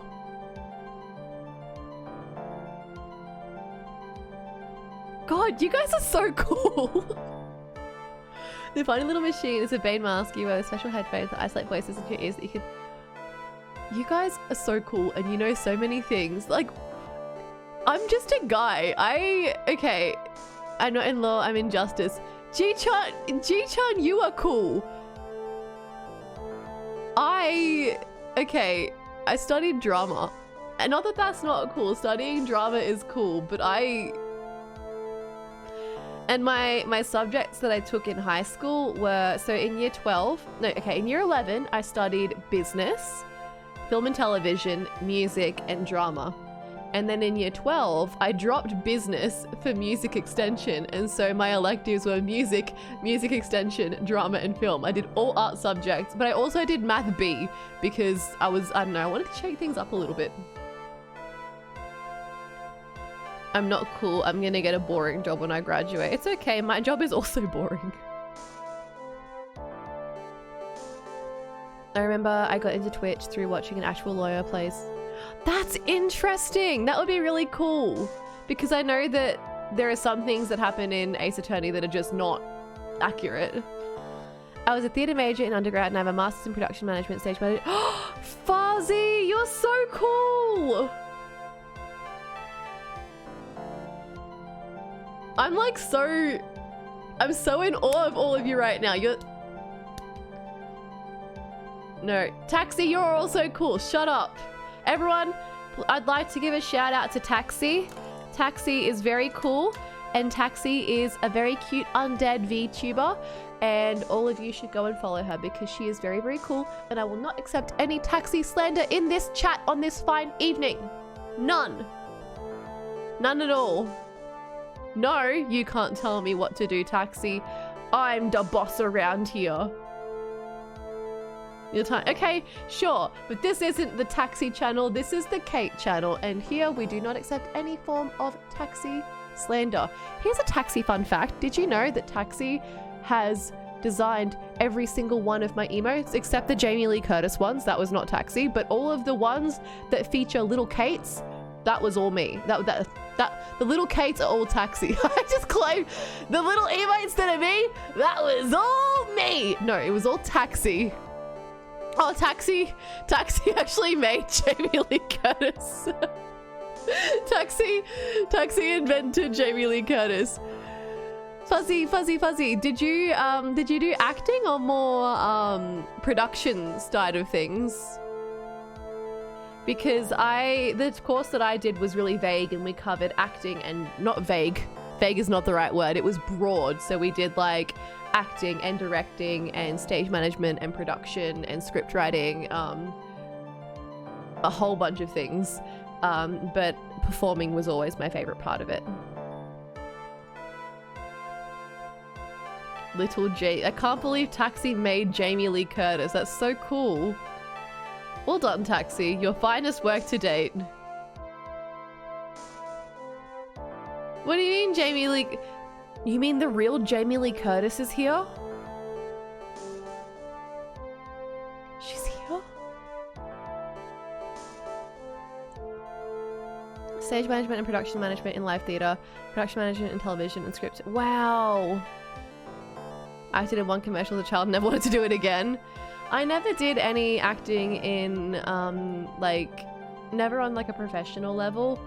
But I was always told that I was good on screen.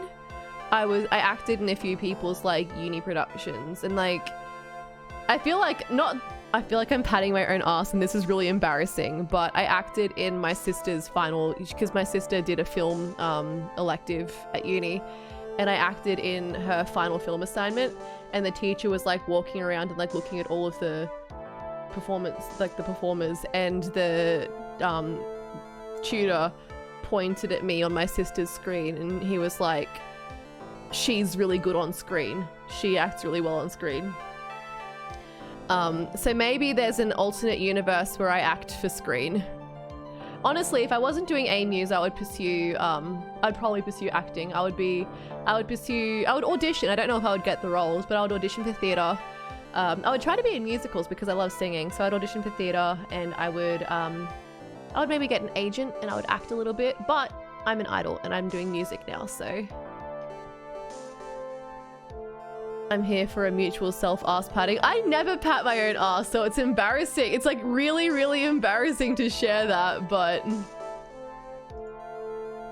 you know, everyone, no, actually it's good to pat your own ass every now and then. Taxi, I did not know that Jamie Lee Curtis's daughter is a VTuber. That's actually so cool. I didn't mind doing acting in school, but I didn't have room in my electives to do it. I think the thing about going into the arts of any kind is that, okay, and maybe this is me speaking very much based on my own experiences, right? But if you don't have, like when you're young and you're expressing interest in something, if you don't have a proper support network, it can be really hard. Like, the second someone plants a seed in your brain telling you that you can't do it, you'll be like, I mean, some people are maybe built different, but like when I was young and, you know, like the opinions of my teachers and stuff like that really mattered to me. Yeah, Very knows exactly what I'm talking about. I've talked about it on stream before, a few years ago now. But the TLDR is that I had, particularly through high school, I had a drama teacher that was like, he was very supportive of some people, and it's not even like he didn't like me, it's just that he didn't see me, I guess, like, and like he would always focus all of his energy into like a handful of like 4 or 5 students, and everyone else was just like, I remember in year 12, for the first half of the year I had one teacher, and for the second half of the year I had a different teacher, and at that point acting was what like I really wanted to do. And we're doing our, so yeah, I had this one teacher for the first half of the year, he took over for the second half of the year. And we were going into term 4 and we were talking about like what we wanted to achieve for the year before we graduated, and I was like, I want to get a VHA in drama, which is like the highest achievement you can get. And he like looked at my grades and he was like, for you to do that you'd need to get an A+ in acting. And like looking at your grades, oh, hang on, that's not right. The previous teacher had given me like an A, and he was, or an A-, and he was like, yeah, see, she's giving you this for performing. He like rubbed it out and then lowered my grade and was like, this really should be this grade. Like, and I was like, and so because of experiences like that, I kind of was like, well, acting is not a pathway for me. And I kind of, even though I went on to study drama, I think I was just doing it because I was interested in it, but I wasn't determined, like, I'm going to perform, I'm going to act. Like, I was just kind of like, I'll do this because I like it and I'll see what happens. But honestly, I think, even though that experience happened to me, it also has meant that, like, if there's one good thing that I have going for me, it's that I am, like, incredibly determined. So if I really want to do something, like, even if, like, you know, people can be like, oh, no, you're like, you know, you're not going to make it like that. You know, I've had people tell me that, I've had people really, really, really close to me tell me that I would never succeed in music.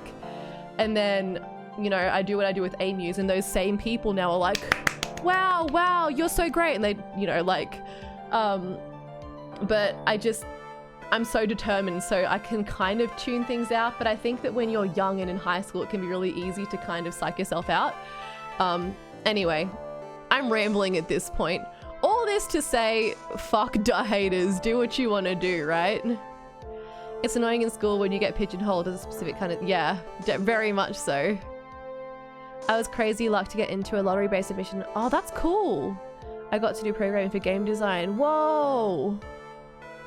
That's neat. Super lucky to have oh, that's not so neat. Yeah, no, see, I actually, for a while, wanted to become a teacher because I thought about the experience that I had had with this particular teacher, and I was like,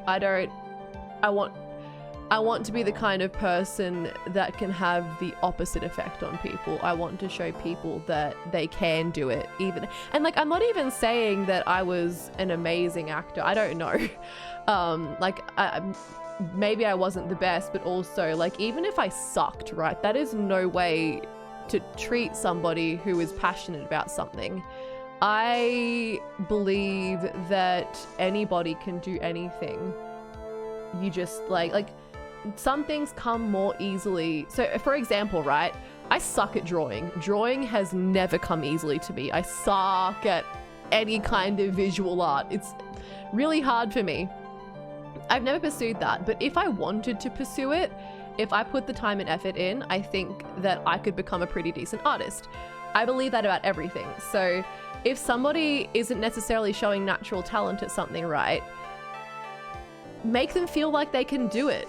Give them constructive feedback and help them, like give them a leg up. Don't be like, you fucked up. Although in this case, I have reason to believe that I actually wasn't half bad at what I was doing, but that doesn't matter. That's not the point. It's like, you should, I feel like if you're in a teaching role, you should want, particularly if you're in an arts teaching role, you should want to inspire the people around you.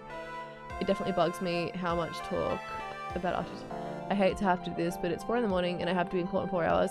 That's okay. No. Sleep well. I hope work goes well. Thank you very much for coming to hang out. So good to see you again. I hope tomorrow goes well.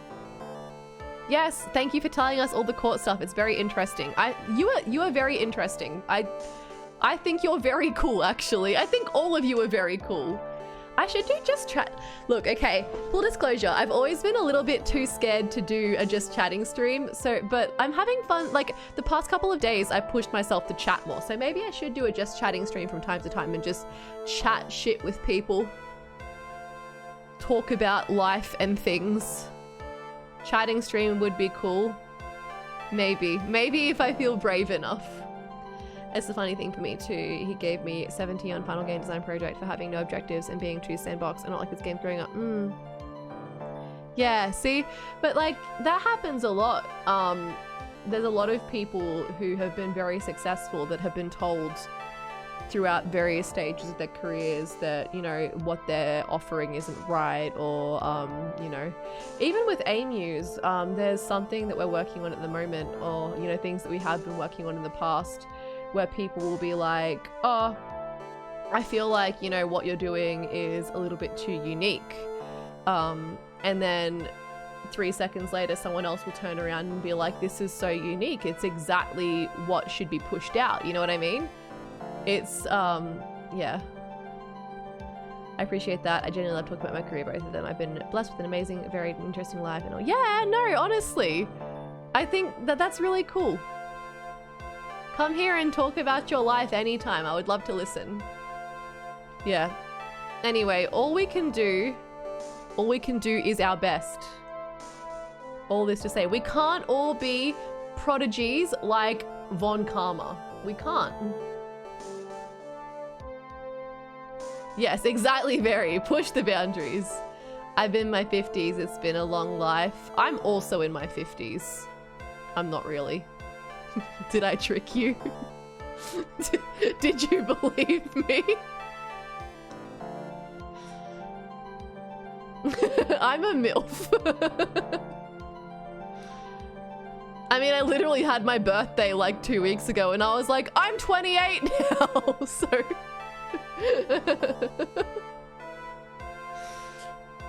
I feel like y'all are pretty aware of how old I am at this stage.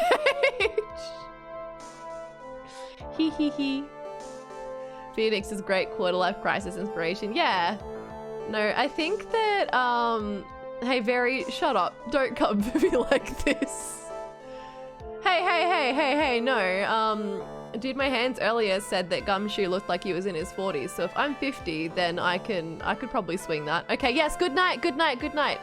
Sleep well. Have a fantastic day tomorrow. Thank you for coming to hang out. I appreciate it. Yeah, Smug is like 180 years old.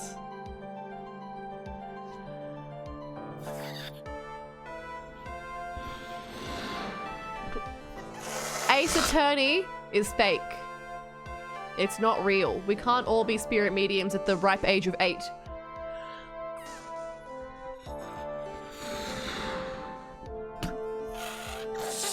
I've had these balloons on my desk for 2 weeks since my subathon, and I keep like I keep playing with them. I feel like I had something really riveting to say and inspirational. Anyway, I think okay.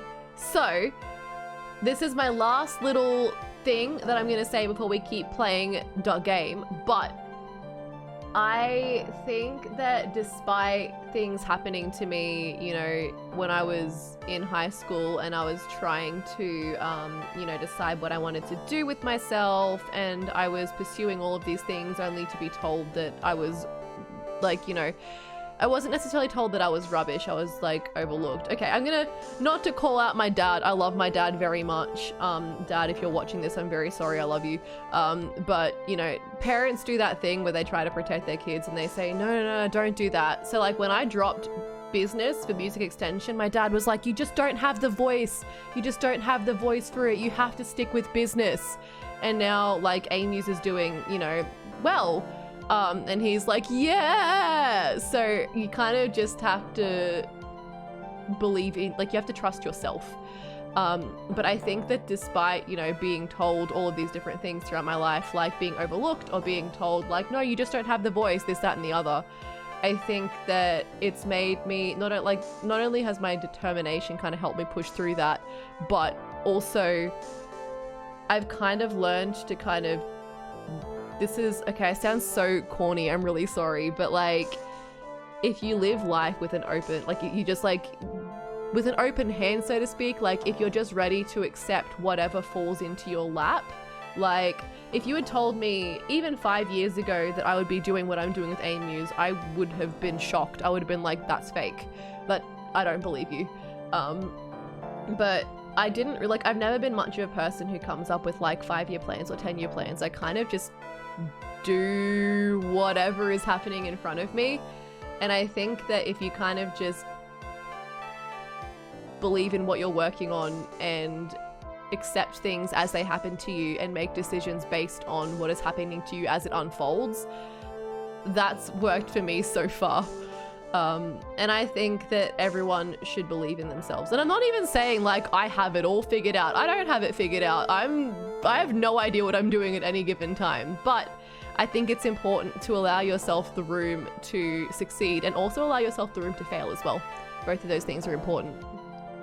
Sometimes it's hard to believe. Yeah, honestly, I think that I'm mediocre at literally everything. I think that I, like, you know, I genuinely believe that I'm average at most things that I attempt. But I keep going at them because I like them and they make me happy. So like, you know, and it's like I said, you know, if you work really, really hard at something, then you'll improve, right? That's right, G-chan, that's exactly right. Being average doesn't disqualify you from being able to do things. And you can, you know, you can work at things and you can improve and, you know, yeah. Also, I think that everyone is good at everything. That's fake. Not everyone is good at everything, but everyone has their thing that they're good at and everyone has their things that they care about. And if you work hard at them, you know, like, you'll succeed and you're probably doing a lot better than you think you are. Your little brain worms tell you, brain worms are mean. You just, you know that one meme, like, your brain, you are dumb, you are sad, your brain run by Goblin, take Goblin out and crush him. I think that's so applicable to everyone. Anyway, I don't know how we got onto this tangent, but thank you for coming to my TED Talk. I really hope that it's been, added to by the dramatic Ace Attorney music playing in the background as I'm talking to all of you, with Von Karma with Whip. I'm like giving you all a pep talk and Von Karma's here like, and the Ace Attorney music is intense. Humans are so specialized and smart. Yeah. Exactly. What even is average anyway? Fuck knows, hun. I was thinking about similar today about how it never would have been. Yes, Taxi, that's exactly it. Like, I think one of the exciting things about life is surprising yourself. I'm singing songs now that I never thought I would be able to sing. And do I think I sound amazing? Absolutely not. But do I think I'll get there? Maybe. Singing is my favorite thing ever, and I think I'm pretty mediocre at it, but it makes me more happy than anything, so I'm gonna keep doing it. You know? Thank you, Taxi. That's very nice of you. It's been a bit rough for me, mostly because I felt so stagnant. That is such a thing! That is so relatable. Very, yeah. No, that is such a thing. But this is like, thesis moment, yeah. I've also helped keep, yeah, Taxi, you're doing great. I think that, you know, it can be really easy to look at what you're working on and just feel like you've stagnated and that you, like, you know, that things are going nowhere. But all you can do is your best. And I think that if you really work hard and you are willing to take opportunities as they arise, no matter what they are, then, you know, it's like, I have this drama degree that I've not done a whole lot with, but it's helped me in more ways than I could have understood. Than I would have understood back then, right? And it would have been really easy for me at the time to be like, oh, I'm probably not going to go into acting inevitably. So, like, you know, eventually, it's not going to happen. So, like, why would I study it? You just, you know, do things that feel right at the time. And also, it's okay to make a wrong decision. Like, that's allowed. I'm proud of Taxi too, and I'm very proud of Very as well. Very, are you nearly done with your thesis? First of all, no, I can't believe it's been 7 years. That's crazy. Is this last year? Now talking about this, I might try to do more acting things even. Yes, Ji-chan, I'd like to see it. Acting is really fun. And what's funny is that, you know, I have this acting experience and a bunch of my friends now have never seen me act. Like, Amy's have never seen me act, and everyone's like, I'd like to see it, but there's just never been an opportunity. Maybe one day I'll audition for a show or something like that, but at the moment, it's like, what am I gonna drop to be in a show? I'm not the best at voice acting, but I've since, again, I feel embarrassed sharing this sort of thing, but since high school, I've received some really, really nice compliments on my acting. And so I think that maybe I'm not half bad at it. And maybe I think there's maybe an alternative. Like a few years ago, I was like, that's it. I'm going to have a quarter life crisis and I'm going to audition for like Neighbours or Home and Away or something. I'm going to end up on like a soap opera. Simply do Amy's Hamilton again, but go hard, maybe. See, I want to do musicals, but I don't think I have the voice for musicals yet. I can act, though. You would watch it, so if I was on, like, The Bold or The Beautiful or something, would you watch it? That would be fun. Streaming, in a way, like, streaming is performing.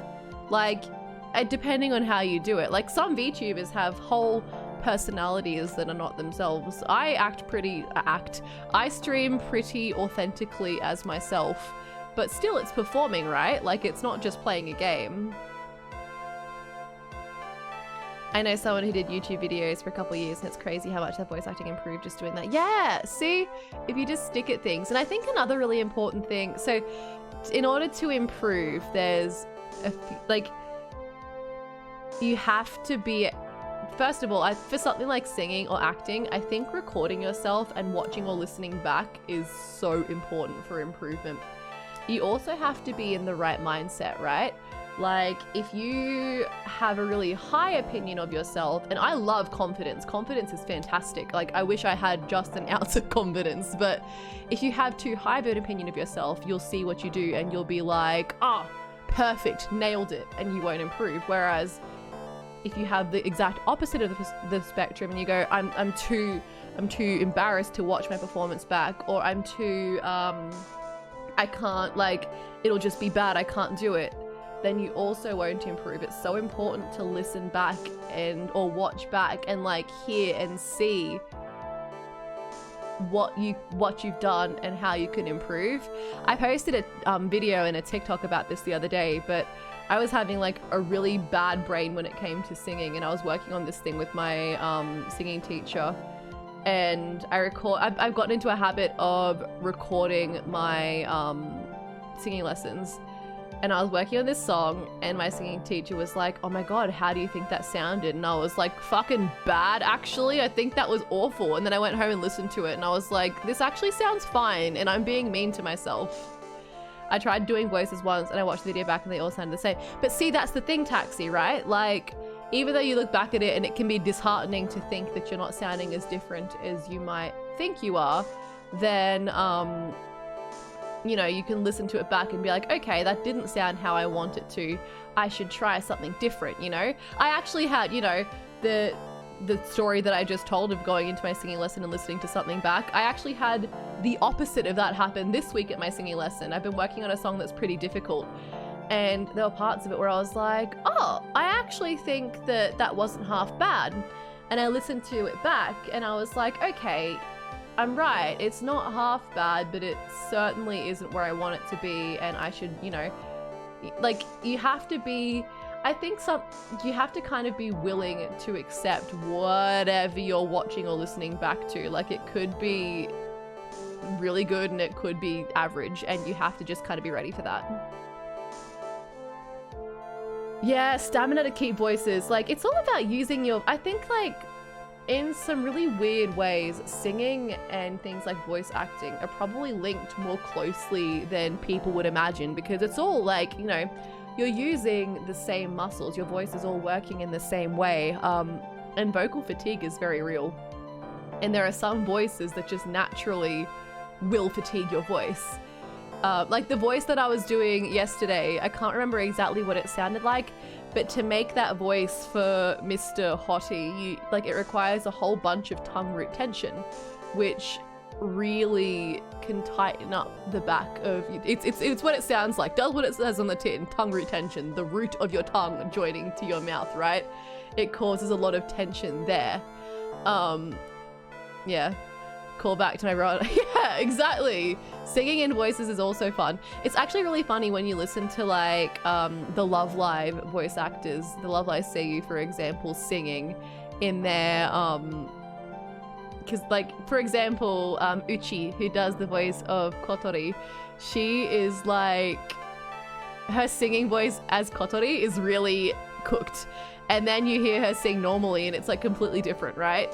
Like, singing in voices is so fun. And people go, oh, Kotori has the worst voice in all of Love Live, boo.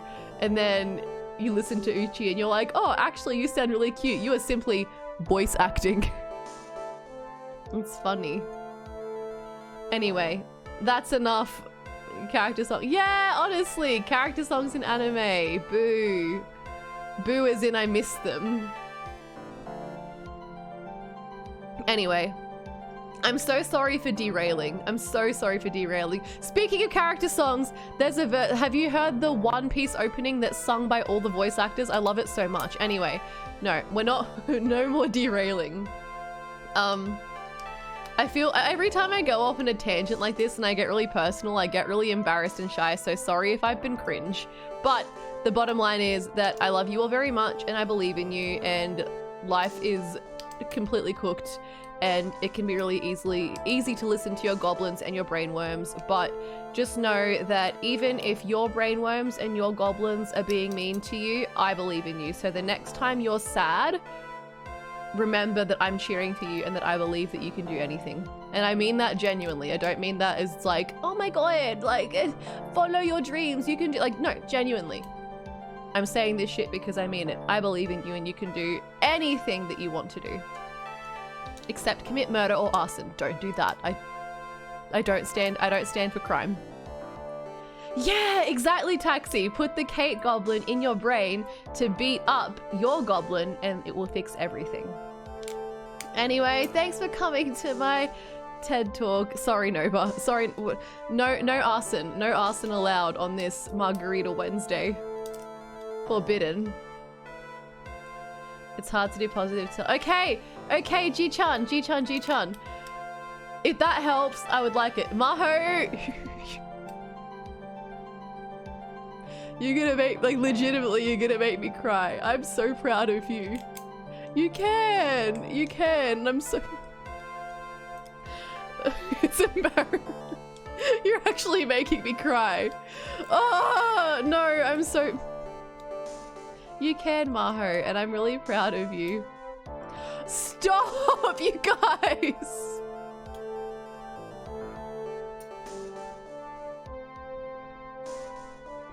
Thank you. Well, if, that's actually the nicest thing that I've ever heard in my fucking life. So if me telling you that you can sing has made you sing, then that makes me more happy than I can put into words. So that's good. I've been working very hard. Maho! That's exciting! You have been working very hard. I'm so proud of you. What's your range now?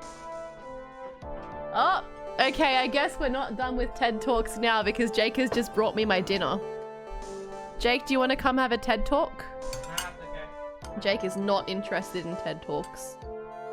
Jake has made me a little fried rice. There's so much here. That's good.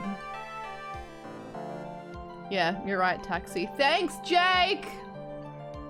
He says no worries.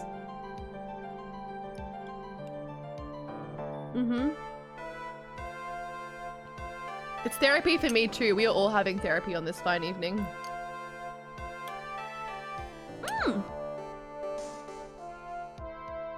You're same as me, Maho.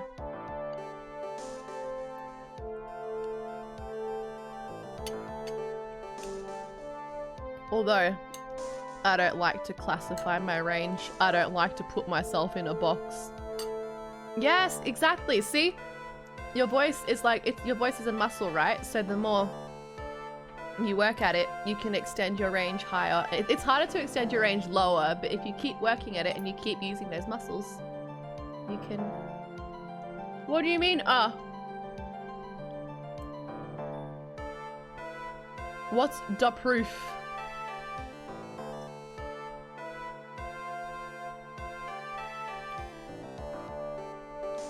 I want to get higher. Well, the good news is that it's easier to sing, like it's easier to grow your range higher than it is to grow your range lower in a lot of cases.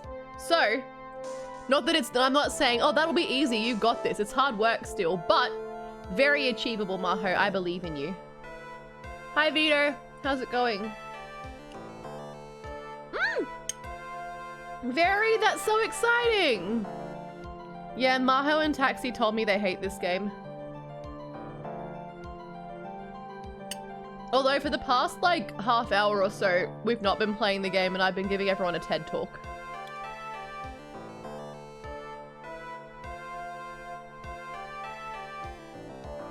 I've been giving everyone an inspirational TED Talk to this Ace Attorney music in the background.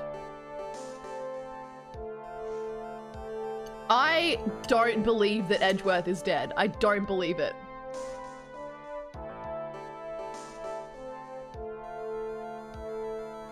Fake news.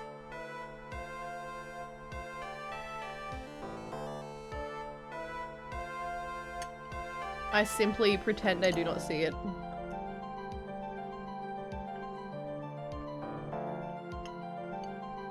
It's gonna turn out that he's not dead.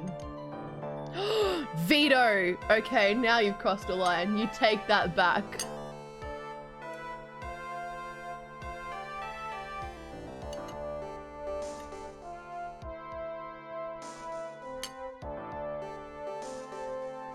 What's not the worst one? This game? Or Edgeworth's death?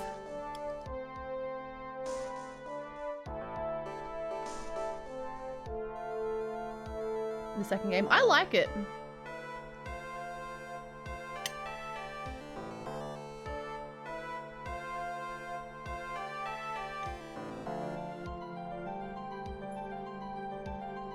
You enjoyed this one?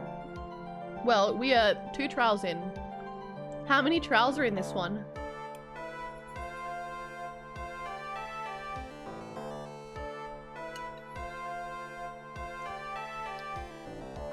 I really liked 1. Really? There were 5 in the first one.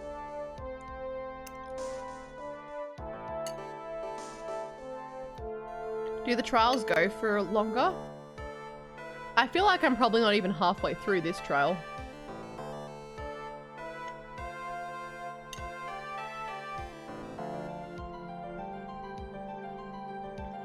Oh, that case was... Oh, that's right. Yeah, that case was added later. You told me.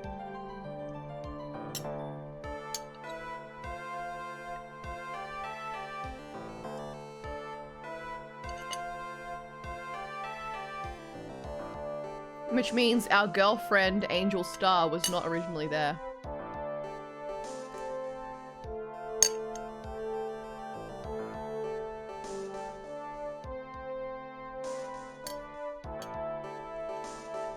I liked the 5th trial. It did feel like a little out of place with the rest of the story, but it makes sense as to why.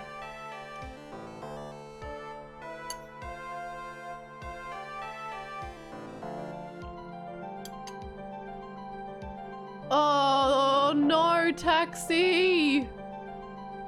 I don't like that. That makes things worse.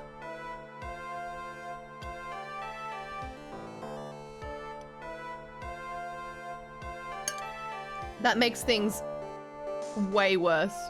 But it's gonna be okay because Edgeworth is not dead.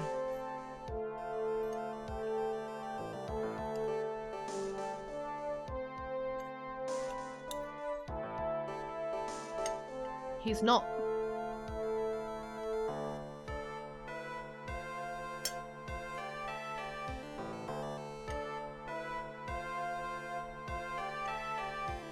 But the characters in that trial, the 5th trial, were really good.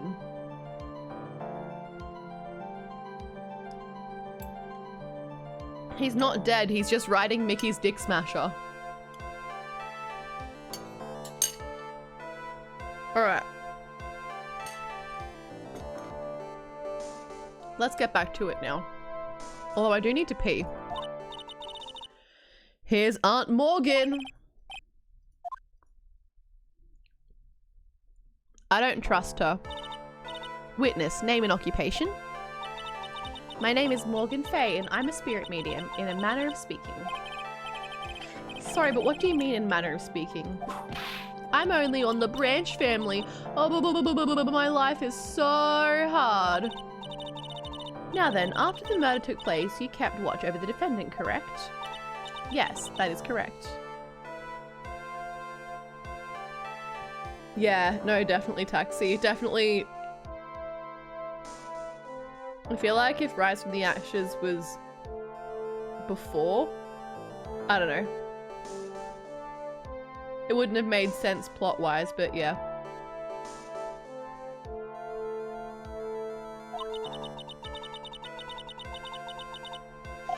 I performed the spirit severing technique on Mystic Maya then. Spirit severing technique? Honestly, Udgy's surprised face is always so funny to me.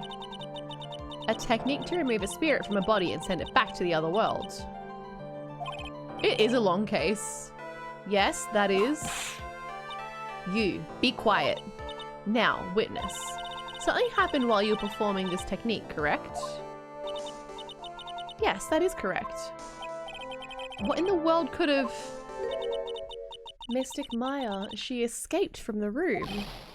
She has escaped prison. And here we come to the heart of the matter.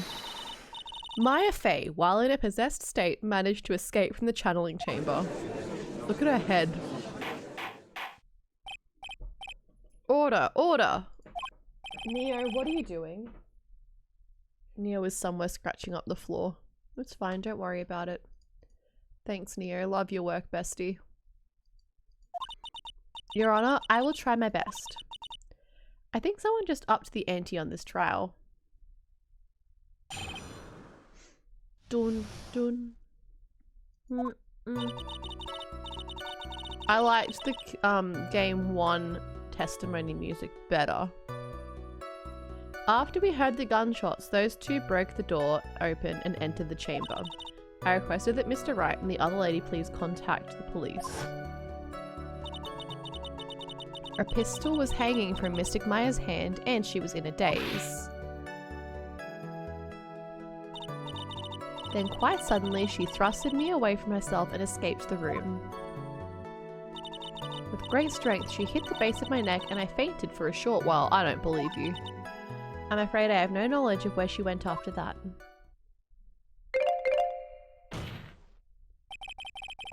Goodbye, Bludge. I did not wish to cause more trouble for Mystic Maya. However, I must correct falsities where they arise. That's right, she is simply correcting a falsity, Mr. Phoenix, right? Uh-oh. Mr. Wright, your cross-examination, please. My aunt is a very smart and sly person. It's going to be hard for us to find a crack in her testimony.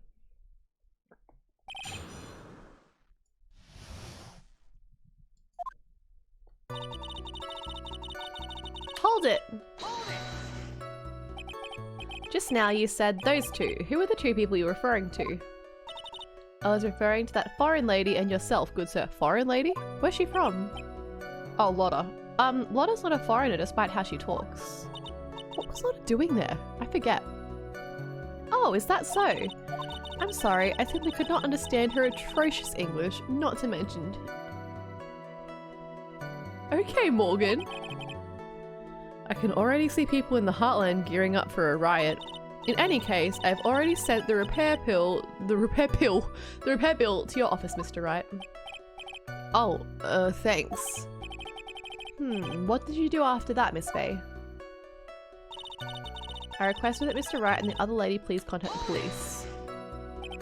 Was it really necessary to have two people do something so simple as call the police? If there was a possibility of escape, then one of us should have stayed behind. Yes, that is a very good point. At that time, I myself was a little confused. On top of which, there was another... Another what, madam? Oh, it's nothing. No need to concern yourself. No, question further. There was another reason you wanted both of us out of that room, wasn't there? Tell us! You must testify. Why did you chase us out of the room? I simply did not wish for there to be more victims. The lives of both the good sir and the camera woman may be in danger, is what I thought to myself. The good sir, that's Phoenix, right? Well, that was very noble of you, Miss Faye. This is bad. Now people have a good impression of her and a bad one of us. Looks like she caught us napping. That's my aunt for you. Are you satisfied now, Mr. Wright? Miss Faye, please continue. A pistol was hanging from Mystic Maya's hand and she was in a daze. Then, quite suddenly, she thrusted me away from herself and escaped the room. Oopsies, I was supposed to be cross-examining these. Okay, we've done this one. During our investigation, you stated that you struck the defendant on the head. And this strike caused Maya to lose consciousness. Do you stand by this statement? I'm afraid I don't. The statement I gave you was a lie. But why would you lie about something like that? It is very painful for me to say this, however... The witness was lying to cover for the defendant. She was covering for Maya? No. So you were covering for the defendant? Well, yes, it was only later that I was informed of what had occurred. That the renegade Mystic Maya had done something very unexpected. Something unexpected? What, pray tell, did she... Oh. This witness didn't and couldn't have seen what happened. If you want to know what this unexpected thing was, there was always later. Oh, okay. No. Now, witness, continue with what happened. Renegade Mystic Maya, look out. She's going crazy. Was it really that easy for her to escape from you? I'm ashamed to admit it to such a thing, however, yes. Oh. But you are physically larger and stronger than the defendant. There is no way she could have escaped from you so easily. Have you forgotten already, Mr. Phoenix Wright? What about this picture? Hello, Leighton. How's it going?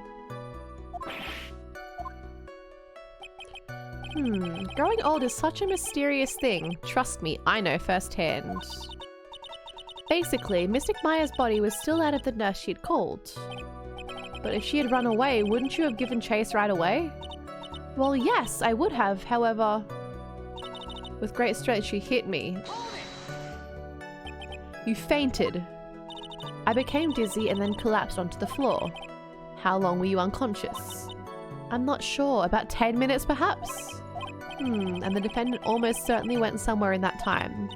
Happy? Witness, elaborate on that point for us. I'm afraid I have no knowledge of where she went after that. Is that because you were unconscious? Why, yes. Great, well now what?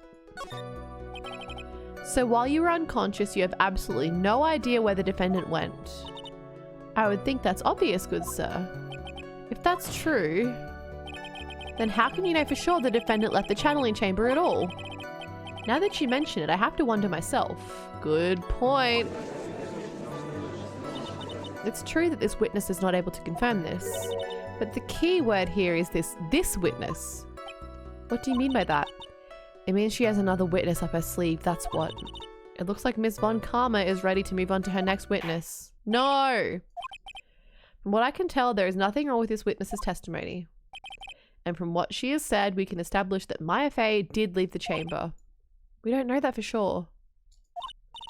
Now let's take the next logical step and ask, where did the defendant go after leaving the channeling chamber?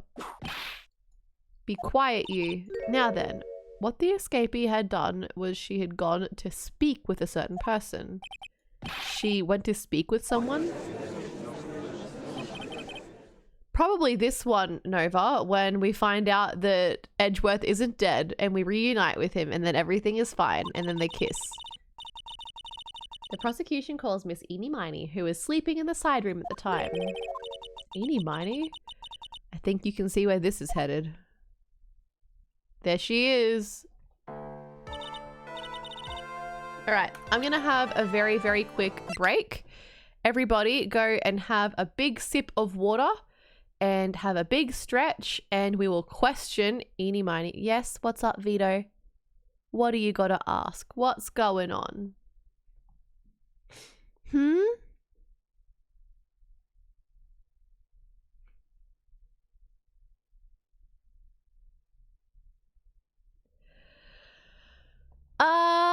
We will cross that bridge when we get to it.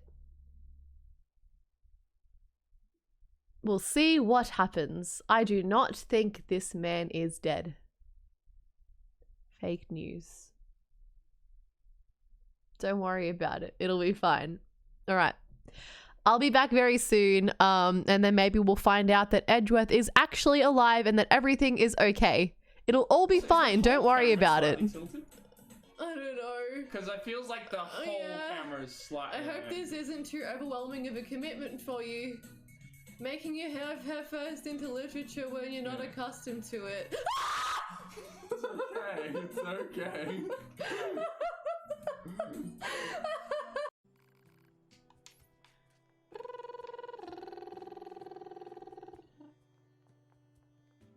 How do I unlock? Get off of Nem Nem. Sorry, Nem Nem. Does that mean Clover and Tenmayoji? Tenmayoji.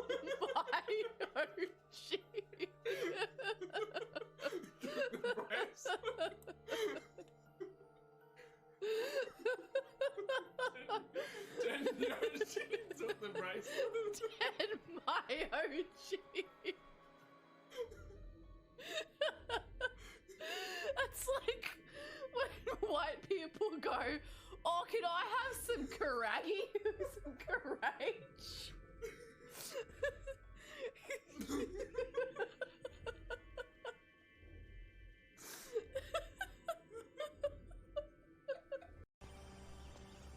For a first run, this looks really good. Spoke too soon.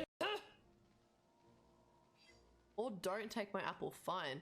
See if I care. Oi, Bidoof. You like Bapples, King?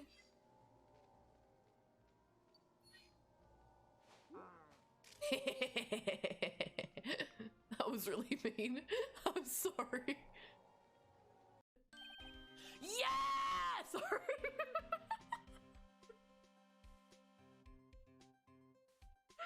Why was that my gut response to seeing Gumshoe? Please help! Please help. I can't believe you found me. Let's move. What do you mean you can't believe I found you? There was a giant fucking sky beacon. Of course I found you. Oh, good shit. Oh, we're gonna have to jump for it.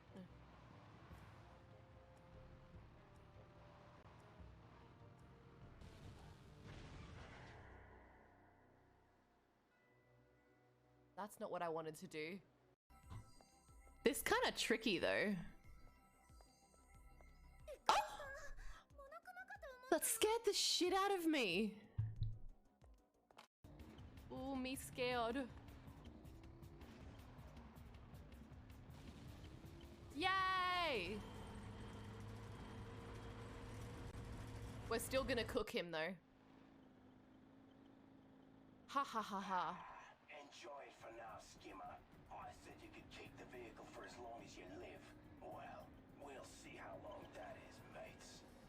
Did he just call us skid mark? Oh, apparently not very long. Jesus. Ooh. Imagine Golbat biting your arm. Like, he would bite it and it would still be so much room in his mouth because he's got such a big mouth. Yeah! Oh my god, Golbat was fucking caught. You could live in his mouth. Alright, Lapzod. What's it gonna be?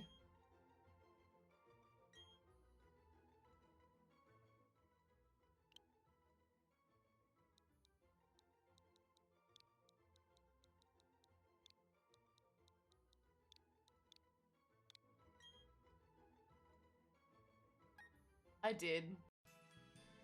What? Okay. We're on thin ice. Haha. Do you get it? Because He's in his ass, most definitely in his ass. Yes, yes. Kanye West, he likes fingers in his ass. Kanye West, he likes fingers in his ass. Kanye West, he likes fingers in his ass. He likes big fingers in his. Kanye West, he likes fingers in his ass. Kanye West, he likes fingers in his ass. Kanye West, he likes fingers in his ass. He likes big fingers in his. Kanye West, he likes fingers in his ass. Fingers, fingers, fingers, fingers in his ass. Kanye West, he likes fingers in his ass. Kanye likes fingers in his. Kanye West, he likes fingers in his ass. Fingers, fingers, fingers, fingers in his ass. Fingers in his ass. Fingers in his ass. Kanye likes fingers in his hole. Hey. Oh, ass, oh, ass. Fingers, fingers, fingers, fingers, fingers in his hole. Hey,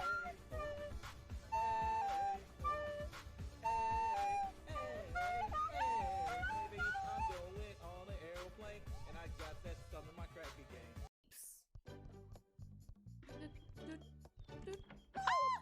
Croc, I've killed you! Croc, I've killed you again! Oh my god! Dies on the first level. In the city, Say titty, you coward! she's so pretty. Say titty! It's a pity. This little titty, Say titty. my itty bitty Titty! kitty, kitty, my perfect fitty makes me all giddy. My oven mitty, You were saying everything except titty! I'm never quitty. Oh, the brothers are back at it. Where are you going, Kings?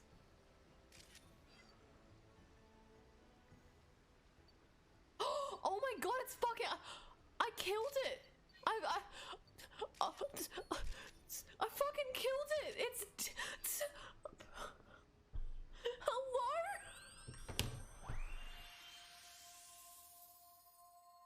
It's... the fuck?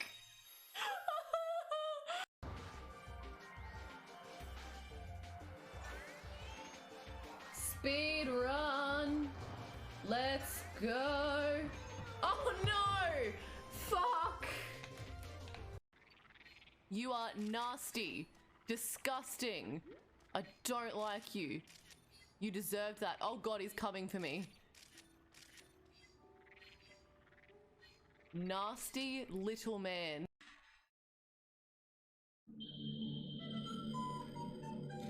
Oh fuck. Oh, I don't like that. Which one of you fuckers?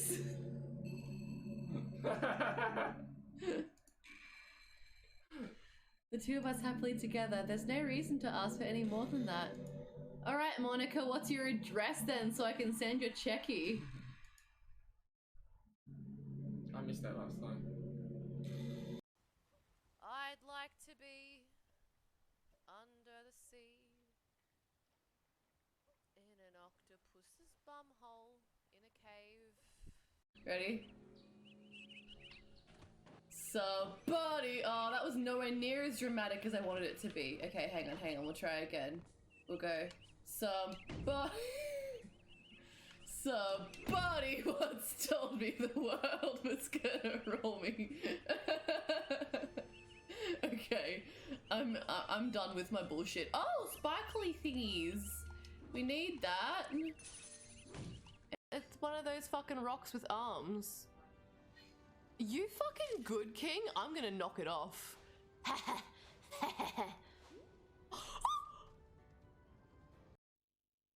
Did it just freeze? Hello? Oh, don't do that.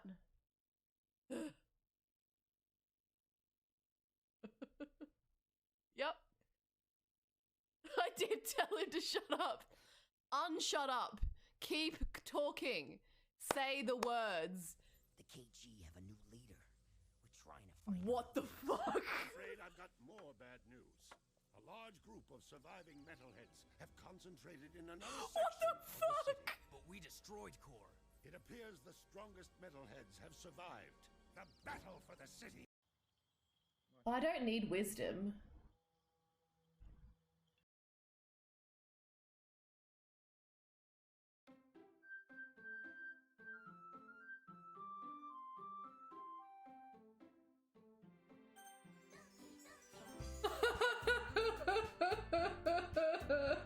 I don't wanna. I'm scared. I don't wanna. I don't wanna. I'll try this one, and if I get it, I'll be pretty fucking happy. Nothing. Jake! No! What happened? What did you do that for? Big shit. Off the chest. Uh-oh. I saw you doing that and I was like, that can't be good. We can't lose the other cup. What have you done? Get back on the boat. Jake can't be captain anymore.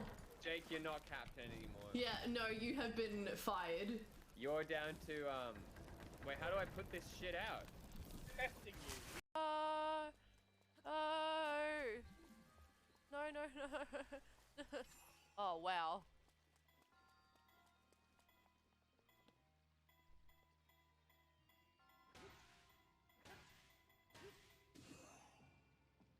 Fuck off. How did I do that?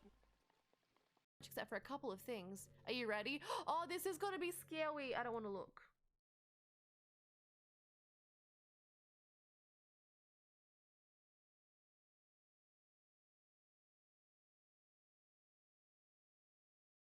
I'm just kidding. I can't do anything after all.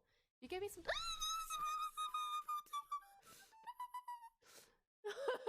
Thank you for donating, Monica. You scared the absolute shit out of me. Ah! Thank you, Monica. I love you. Thank you. Thank you for your very kind donation. But I don't fucking know. I'm lost. Hey, good thing we have a map. Never mind. Just kidding. We did it! We did it! We have made it!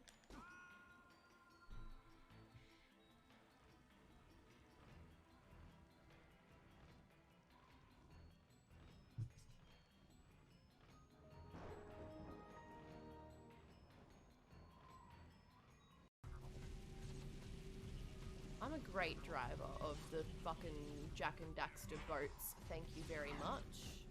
Out of here. Whoa, oh my god, I have killed a man. I'm so Toki. We're playing Zoo Tycoon. We have fucking dinosaurs. Celebrity crush. I don't have a celebrity crush. Sans Undertale.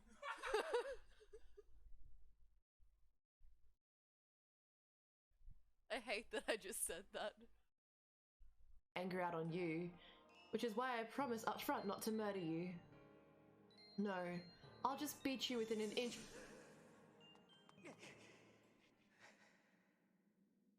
Damn King, what you do with that tongue? Jeez. Okay. Hello, I'm back now. How's it going, everyone?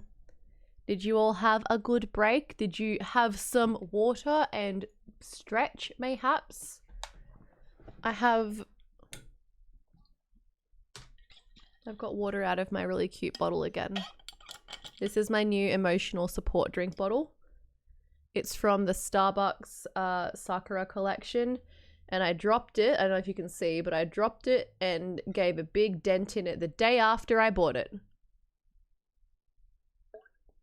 You had waters and a stretch. Good! I'm proud of you. Well done. Did everyone else have water and stretch? If not, I'm angry at you. I'm not really. I'm not your mum. You can do whatever. Alright, so now we're interviewing Eeny, Meeny, Miny, Mo. Are we gonna do the Valley Girl voice? Are we gonna commit?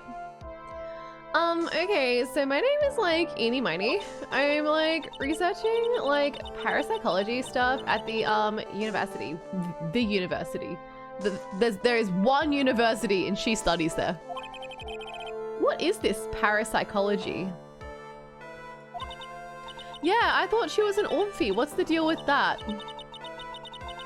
Let's see. It's like, I guess most people call it occult stuff. Even if that's what most people call it, I can't say I understand what that means. Then I suggest you go home and research it yourself. Oh God, Von Karma. Yes, sir. Now then, Miss Miney. After the murder took place, you spoke with the defendant, Maya Fey. Is this correct? I like this. She's thinking so hard. Ooh.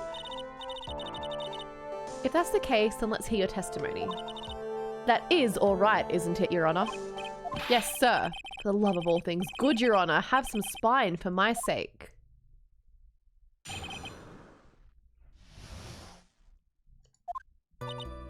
Like, when channeling started, I was like sleeping in the side room. Like, a little later, someone came into the room, like, really suddenly. It was like, oh my god, like, totally my sister. I like hadn't seen her in like so long. I was like happy in like a sad way. My sister, she like told me something like totally terrible. Oh, what did she say? Now hold your horses, young lady. You're saying the person that entered was your sister? Don't you mean the defendant, Maya Fey? Really now, Your Honor. Maya Fey was still in the middle of channeling at that time. Are you saying that the spirit was the spirit of this witness's sister? Yes. Excuse me. Yes, Mimi Miney. She was a nurse at Dr. Gray's clinic. Oh, well, this is witness. Whose makeup sucks? Eeny or Meanies? Eeny or Mimi? Like, yeah? In your testimony, you mentioned a terrible thing. Why did you tell the court what this terrible thing was? I'm sure we'd love to hear about it. Like, do I totally, like, really have to? Of course. Miss Miney, please. Oh. My sister, like, this is what she said to me. That was no accident. Oh. I was drugged with sleeping pills. I was murdered by that person. Oh. Well. That's why I took my revenge. It's only fair, isn't it? Eenie?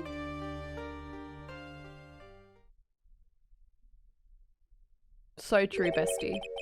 She took her revenge? Are you sure that's what she said? Yes. There, are you satisfied, Your Honor? I still can't believe it.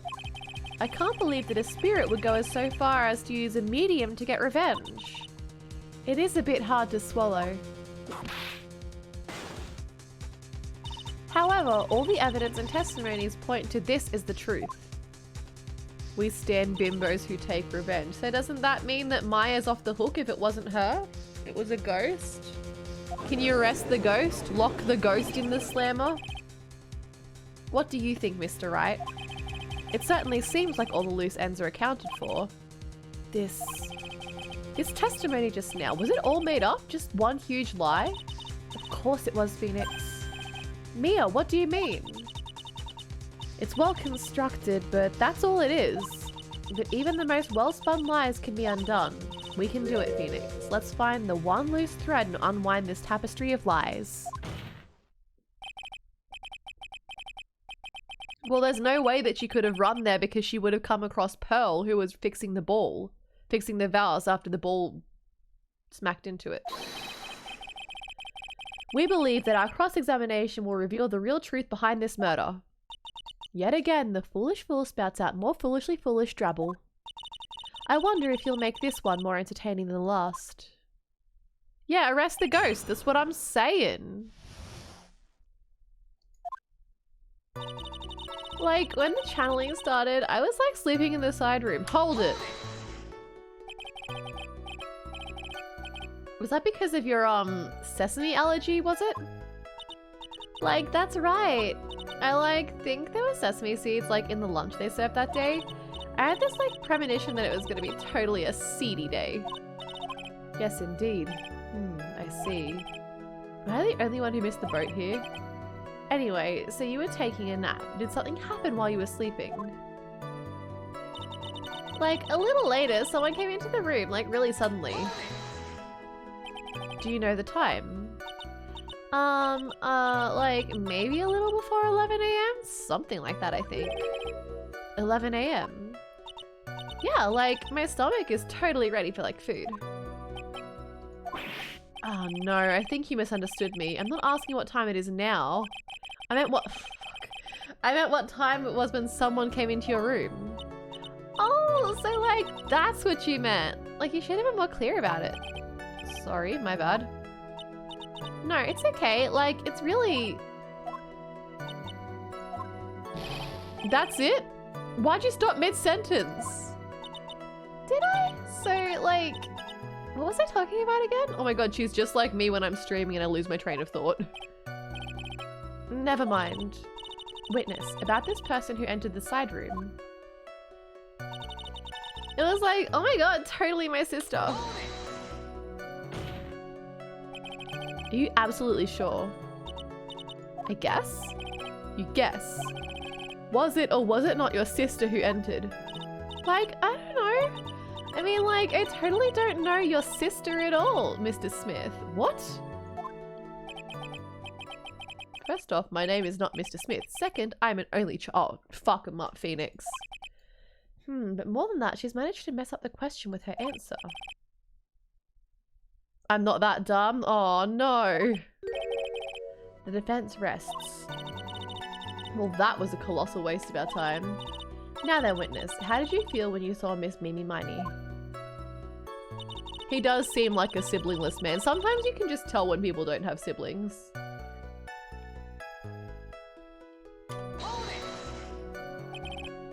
You were happy in a sad way? Yeah, like, I mean, it was my sister. But wouldn't most people react here with surprise at seeing a dead loved one alive again? But like, maybe if I was like someone who didn't know about like the occult. But I like know all about the Korean channeling technique. My theory is that this is Mimi and that Eni died in the accident. The point here is the witness immediately recognized that it was her sister. Yeah, like what she said. Should I drop this line of questioning? No. So you really didn't think anything strange of the whole encounter? No.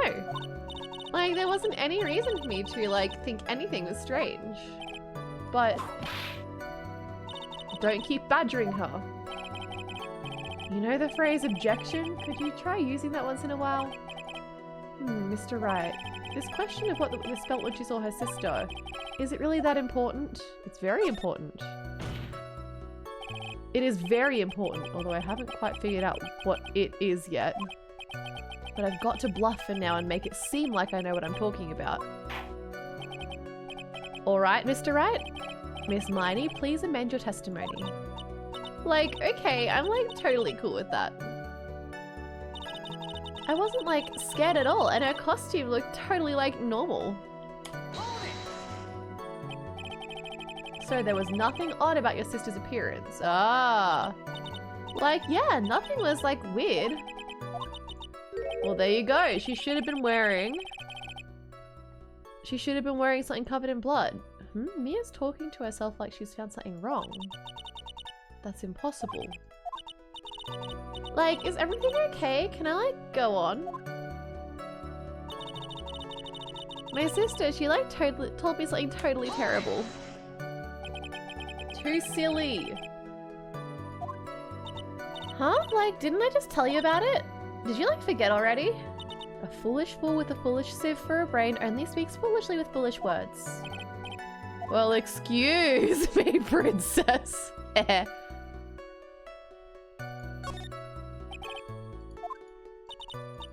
Alright, we're doing this shit again. No accident.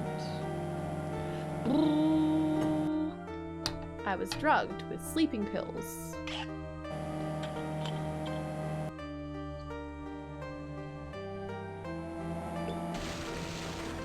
He is a Zelda meme fan.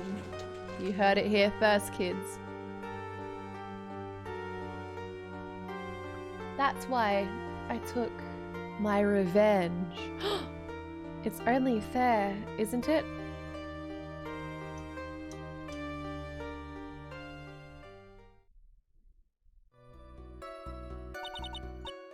Like, how is that?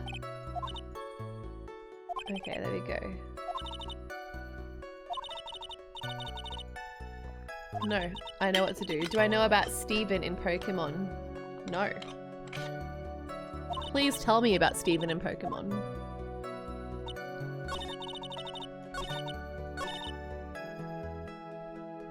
Her costume looked totally normal. That's impossible.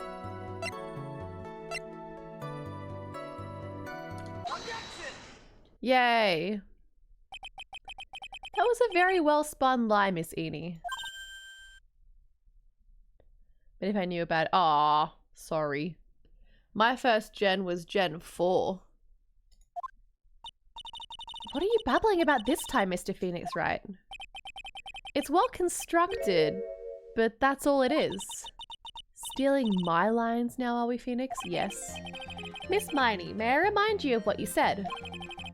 You said that there was nothing strange about your sister's appearance. Like, yeah, and...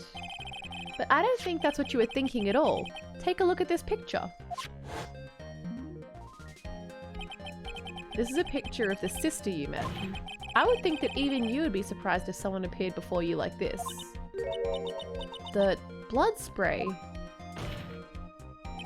Miss Miney. Yes, I knew it. Why did you not include the blood you saw in your testimony? If you're really testifying and not lying, you would have noted it right off the bat. True. Very true. Order, Miss Miney, what is the meaning of this? Miss Miney? I'm thinking, don't interrupt me. Uh-oh. And what are you stammering about, Your Honor? That witness, her personality did it. It's because she's not Amy, she's Mimi. Lots of people do that when they get on the stand though. Sleep well, G-chan, thanks for coming to hang out. First of all, calm yourself, witness. Like, I'm sorry, LA didn't mean to snap. Now, hurry up with the testimony. If you please. Ugh, the judge still looks a little shaken up. A lot of help he's going to be.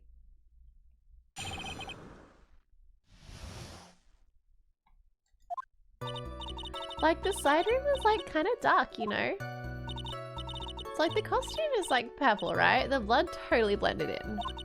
And I like persuaded my sister it wasn't like right to do something like that. And then, like, I took my sister to the channeling chamber. Yes, now I see. And you've given us a clear reason for why you didn't notice the blood. You think? Like, thanks, Gramps. Are you satisfied, Mr. Wright? No. Alright, guess not. Very well, you may question the witness. Yes, thank you. I think I fucking will do that. Like, the side room was like kind of dark. Was it? Really? Because I thought it was pretty bright inside that room. Don't push your subjective opinions onto this court. Like, that's right. Excuse me, but how is my statement any more subjective than Miss Miney's? You are such a hopeless cause. Witness, you may feel free to ignore this trite little man. Like, okay. So, like, the costume is, like, purple, right? The blood totally blended right in. Get fucked.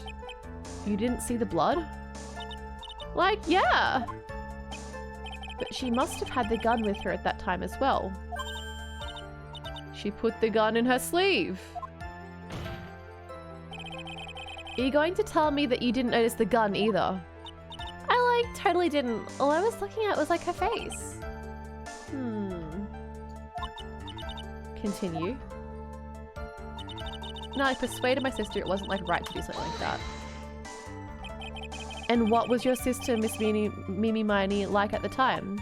Well, she was, like, totally flipped out because she just shot Dr. Gray. But I think, like, she knew. She, like, said she did something really bad. And, like, she said she wanted to go with me to apologize to Ms. Morgan. Did Mimi's spirit really say that to you? Like, yeah. And then, like, I took my sister to the channeling chamber. No good. Okay, channeling chamber.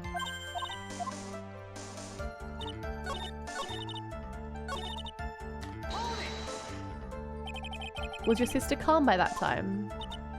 Like, I guess so. I guess maybe, like, taking her revenge on Dr. Gray, like, made her feel a lot better. I'd like to feel a lot better too, Mr. Wright. The sooner the better. She says with her whip at the ready. That sounds sus. And, like, Mr. Morgan was the only one in the channeling chamber, you know? May I ask you one more thing, Miss Miney? Like, sure. Was there anything you found strange, unusual, or just out of place? Something out of place? Huh? Like, when do you mean? When you were going to the crime scene. I'm talking about when you were going to the channeling chamber, of course. Like, no, nothing strange. Well, Pearl would have been there fixing the vase. Think harder. I know you can remember something. I, like, totally can't. That's not good enough. You have to explain yourself clearly to this court. Do you think, Mr. Wright, that whether or not there was something odd on the way to the channeling chamber is all that important? It's very important. I ask because it's very important. No, I know where you're going with it. Very well. Miss Miney, if you will, please include a statement about this in your testimony. I like didn't see anyone on the way. Okay, no, here you go. I'll press it once, but try to remember that time. Oh, like I remember like I totally didn't see anyone on the way. Yes. There's nothing. No. I know what it is.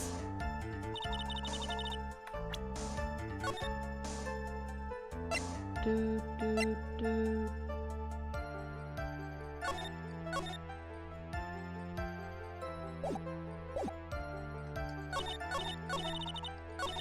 There's nothing there. Okay, well that's fake.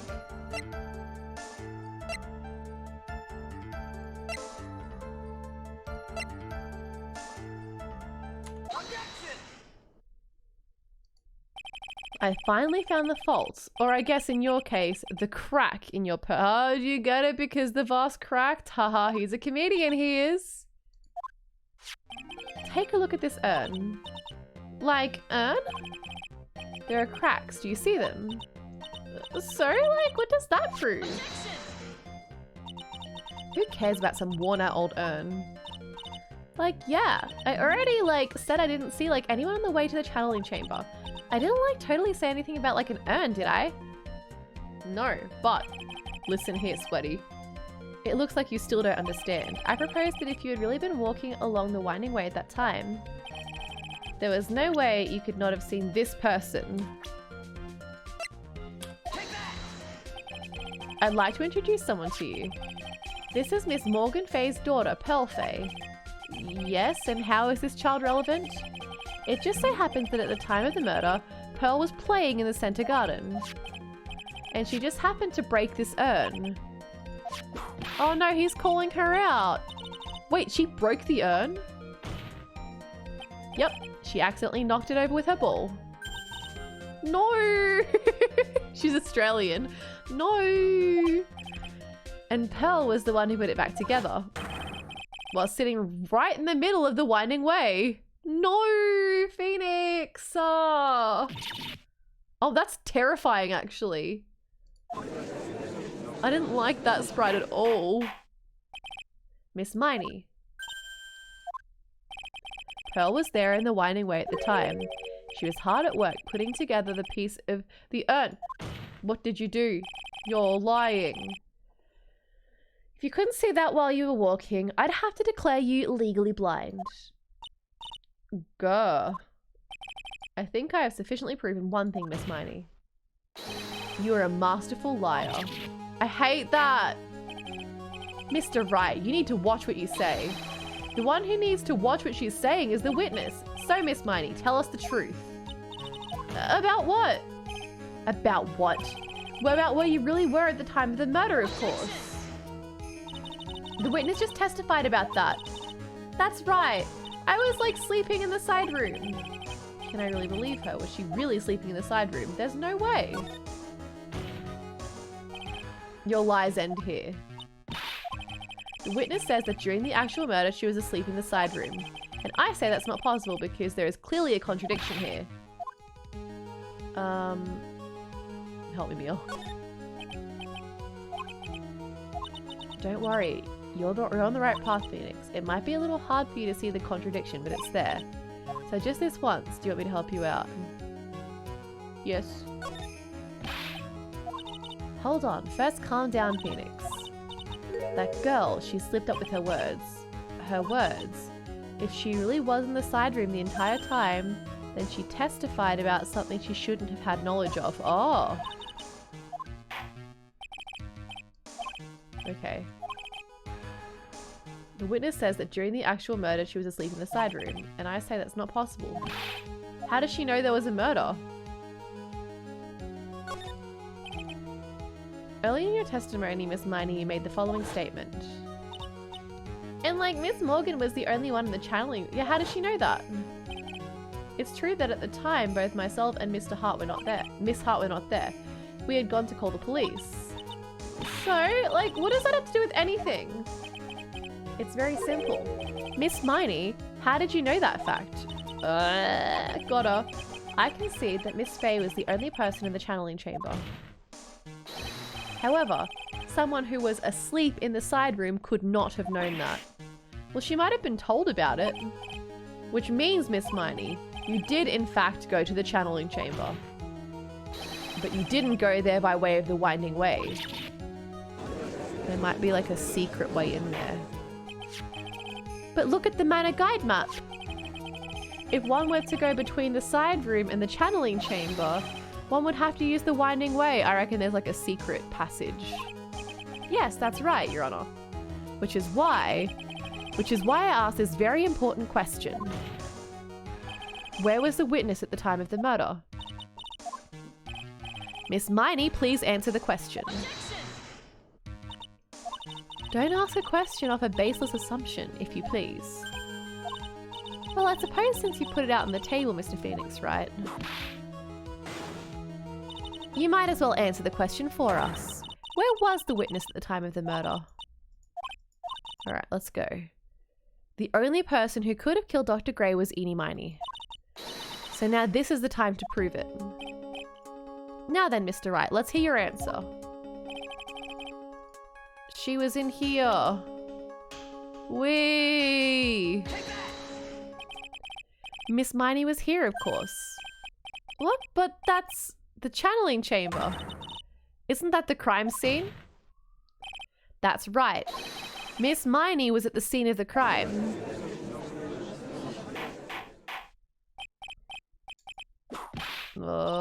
Mr. Phoenix Wright, have you lost your mind? Yesterday's testimony established that only the victim and the defendant were in the chamber when the channeling started. Yes, that is correct. Please explain yourself, Mr. Wright. Simple. Miss Eenie Miney was hiding at the scene of the crime. I was hiding? Where? Like, where was I hiding? Here.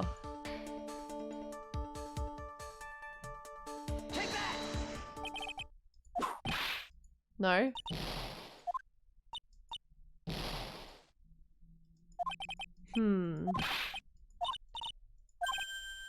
I saw the gun. I thought that she might have been at the gunshot.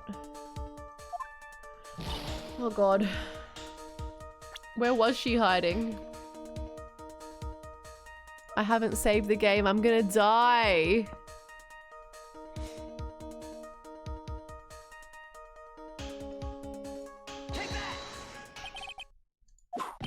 No? Okay, I can save here. Good.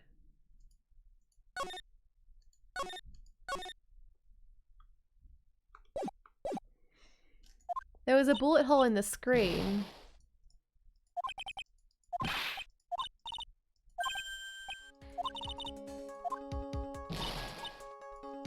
She was hiding here. Oh. No, I lost. Guilty. Sorry, Maya.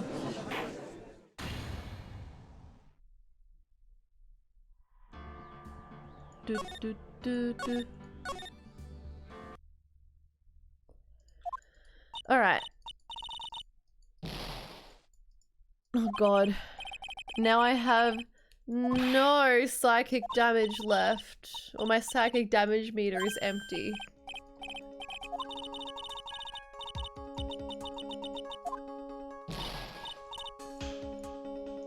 Behind the screen. Yeah! Well, that's what I was trying to do the first time because there was a bullet in the screen, so I thought that maybe she shot. Don't make me say this again. Recall yesterday's testimony. There ain't no way anyone was hanging out behind the folding screen. Oh, oops. My bad. See, you stupid jerk. Quick being so quick to I reckon she was hiding in the box. Now, Miss Miney. One so young as you shouldn't be saying, "Shut it, Gramps," as if you know exactly how old I am. I'm telling you, she's Mimi Miney. Looks like the pipe's about to burst. Guess I should help it along. The witness was hiding behind the folding screen with the help of this. In here.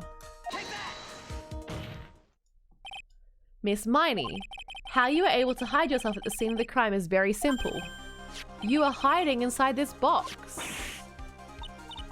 That tiny little box? No person could fit in that. Sorry, but your theory has already been disproved. Lotta disproved you when she was hiding from me in it.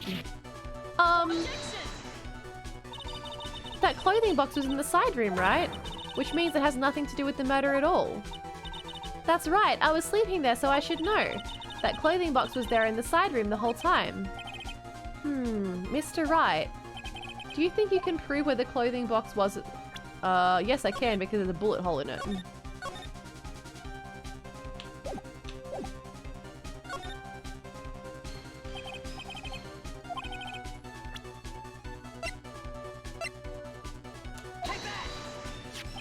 Take a look at this clothing box.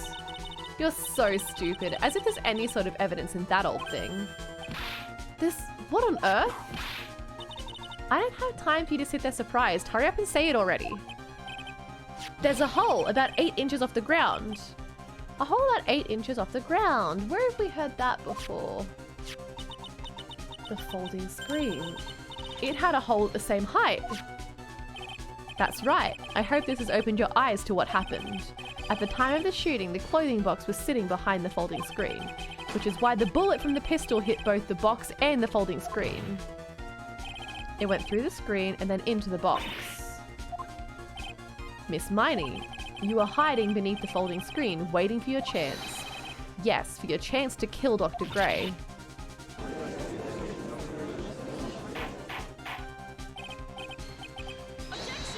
How did they get Maya's? They might have Maya was asleep probably, so they probably grabbed her hand and put it on the knife and the gun. Then, Mr. Phoenix Wright, what about this picture? Are you saying that the person in this photo is Miss Eenie Miney? Honestly, could be. Miss Eenie Miney, you were hiding inside this clothing box all along. And you wore a medium's costume to masquerade as Maya Fey. To masquerade as Maya Fey? She had it planned from the very beginning. She would kill Dr. Gray and pin the blame on my client. No, stop. I can't stand to listen to any more of this foolishness. If that's the case, Mr. Phoenix Wright, then I have a proposition. This whole idea that the witness moved the clothing box to the crime scene, pretended to be the defendant, killed the victim, and then fled the scene of the crime.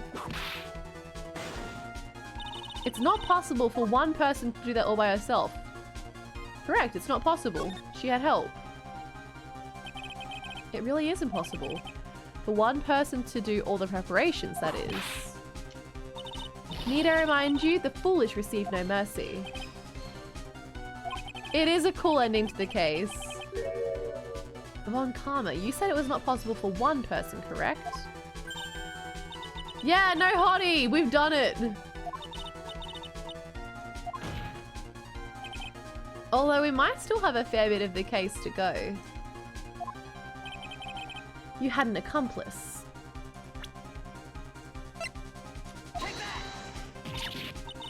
This person. If it wasn't someone from Kurain Village, you couldn't have gotten the costume. And if it wasn't someone from the Fey household, you wouldn't have the box to use. Morgan Fey. Oh, Von Karma is getting... She's on our side, maybe. What do you have to say to this, Miss Miney? You shot Dr. Gray with your own 2 hands. Do you deny it?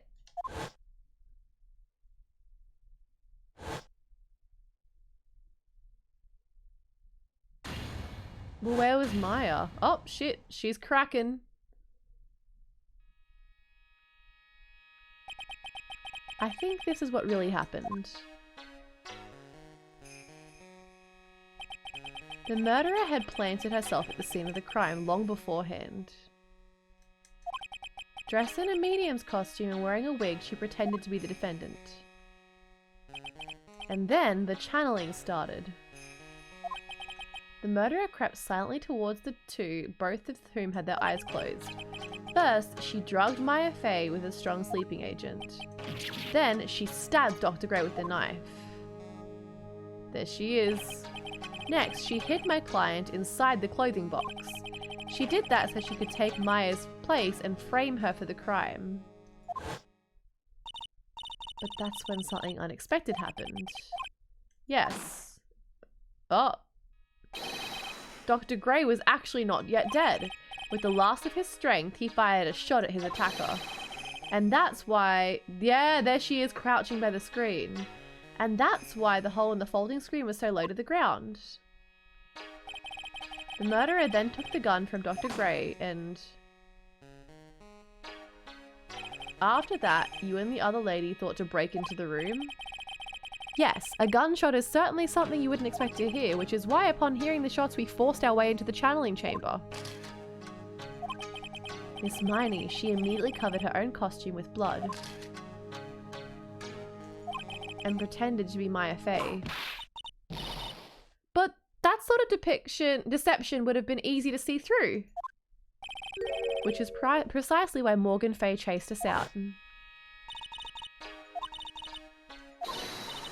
There we go.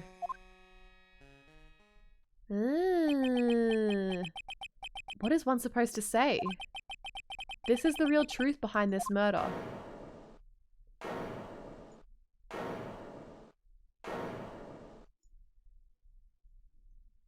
Whoa. Oh, she's going crazy.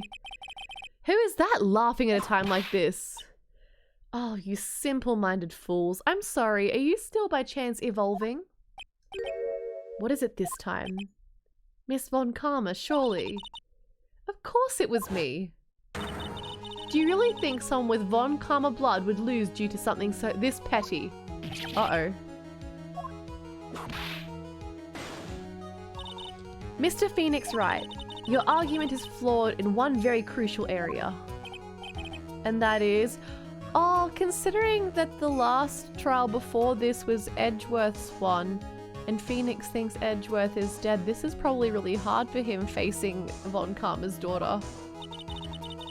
If this witness is the real murderer, why would she go through all this trouble? Huh? Working together with a medium, pretending to be one, putting on this whole act? What reason would she have to do such foolish things? Huh? Well, that's, no, I know the answer. Oh, and one other thing. Why would Miss Eenie Miney want to kill Dr. Gray? Where is her motive? Yeah, that's exactly what I wanted to say too. Yeah, motive. I don't have a motive. A motive. She does have a motive.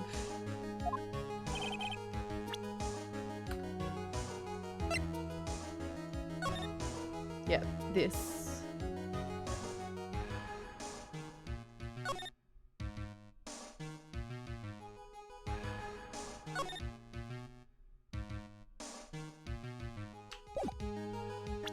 Can I save it?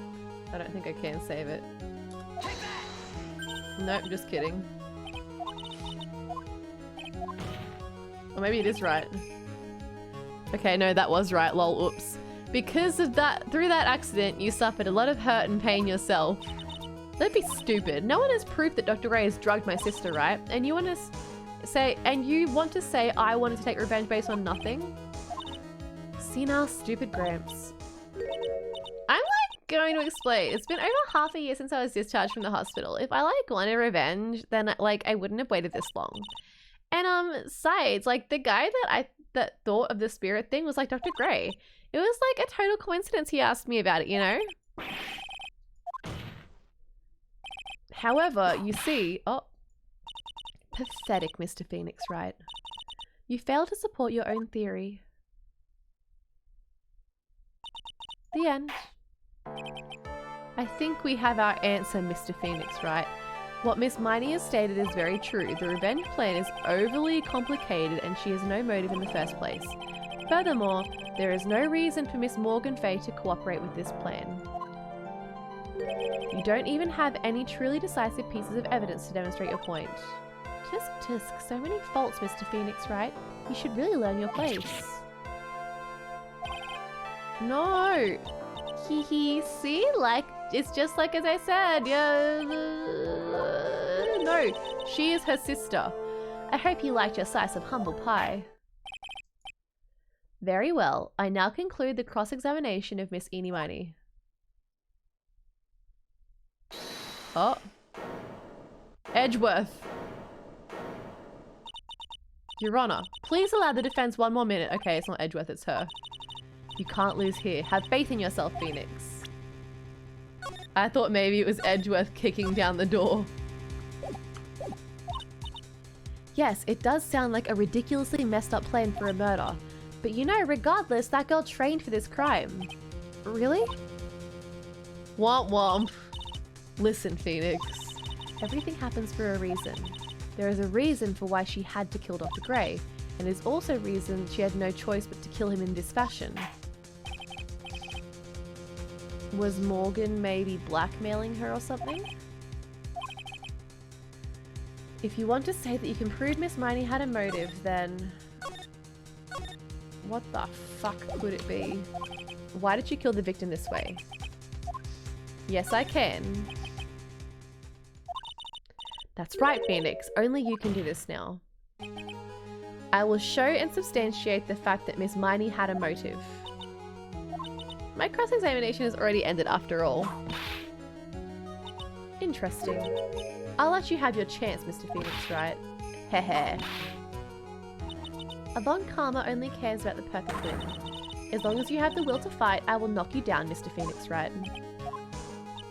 And I don't care if you are my witness, so help me, I will throw you out of my way. Heh. Very well. The court will take a 5-minute recess. We'll continue the cross-examination after we reconvene. Let's go! To be continued. Do.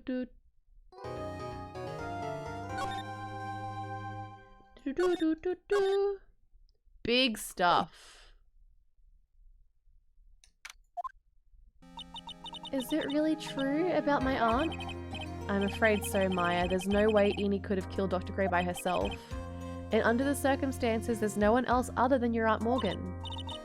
That's terrible. Why would my aunt... Everything is going just as I predicted, Mr. Phoenix, right? Hello. Why are you doing this? Why are you trying to take revenge on Nick? Nick had nothing to do with what happened to your dad. Don't you have something better to be worrying about? Say, your own situation? Looking down on me even though we're the same age. Are you done yet? You've caused me enough pain and suffering. Not yet. My goal is to defeat you and let the whole world know of your defeat. But even if you do that, it won't bring your father back. Whatever. In the meantime, let's bring this match to its conclusion. And then we'll know who the real winner is. Alright, bye bitch. See ya. Oh my god.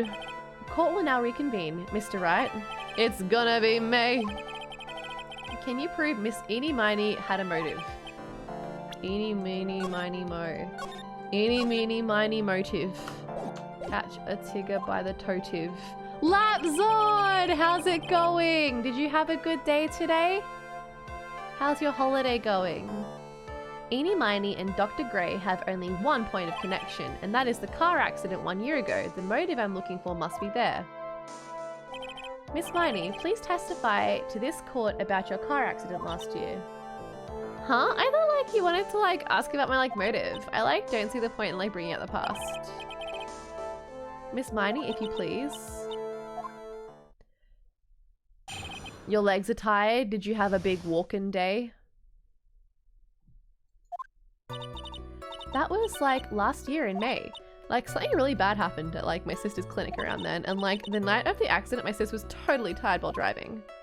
I was totally pooped too, so I fell asleep in the passenger seat. I woke up because of a jolt and it was a sea of flames around me. I opened the door and got away. Hello Fuzzy Bapple, thank you for the large time. I think I've heard of this incident. It was all the talk on the tabloid shows day after day last year. Yes, and there was talk about Dr. Gray drugging your sister? A huge walking day. What did you get up to? How much longer have you got left of the holiday? Do you come home soon? Those were merely rumors, totally baseless gossip. Yes, Mr. Wright, you may question the witness. Right now, it's impossible to prove. that Dr. Gray did in fact drug Miss Miney's sister. Yeah, which means I'll have to work this from another angle.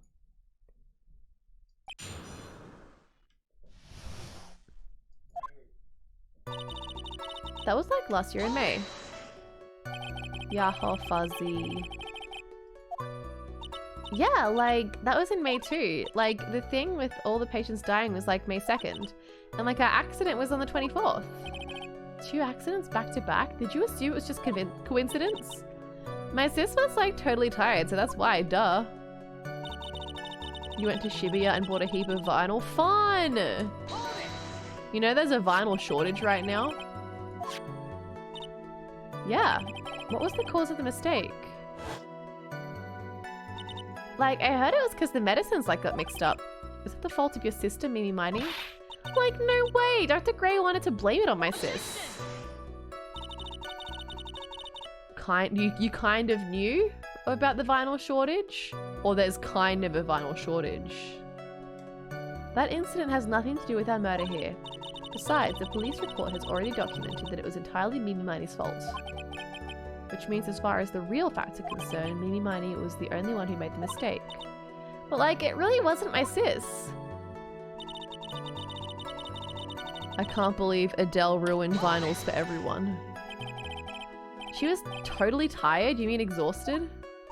Like, she had to talk to the police and like was being investigated like every day. It was like totally a terrible situation.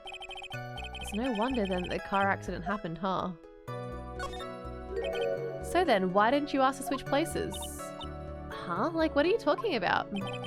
I meant switch drivers. If your sister was so tired, then you should have switched with her. True, true. But like, I don't have a driver's license. Yes, you do!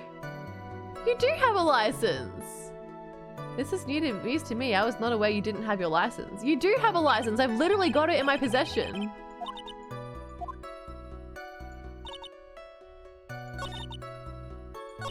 I like opened the door and got away. I like didn't have a license. That is fake. You literally have a license right here. You got a mug? What's on the mug? Miss Miney. That was a lame lie just now. I want to go clothes shopping in Shibuya again. I miss it. I know you had a license back then. This is a photo you took for the express purpose of getting a driver's license. What is the meaning of this, Miss Miney? That's right. Yeah, I had like a license, but I didn't get it until after the accident. No, also fake. Also fake because they reconstructed your face. I'm telling you, oh my god, I've had this case cracked from the beginning. In the accident, it was the 2 sisters in the car. Eenie Miney died in the accident and Mimi Miney took Eenie Miney's place. Director Hottie, or the guy pretending to be him anyway, said so. What are you talking about, that perverted fake clinic director? I'm gonna watch me be completely wrong, but I feel like I've got it. No one cares. Witness, when did you receive your driver's license? Like last November. Fake news. The accident happened last May. That's half a year lapse in time, Mr. Phoenix Wright. That's when it happened, Mr. Phoenix Wright. At the time of the accident, Miss Miney did not have a driver's license. Cry and my whip will accommodate. Oh. Okay. Anyway, without a license, the witness and her sister could not have switched. Well, she had a license. She's lying. Can't you look at the date of issue on a license? Even if I had a license, I don't think my sis would have let me drive. Don't just stand there humming to yourself. Not you too, Mia. With the whip and the pain and the ow. Miss Miney, why do you think you would not have been allowed to drive anyway? That's because I think this situation calls for a more detailed testimony, Miss Miney, if you please.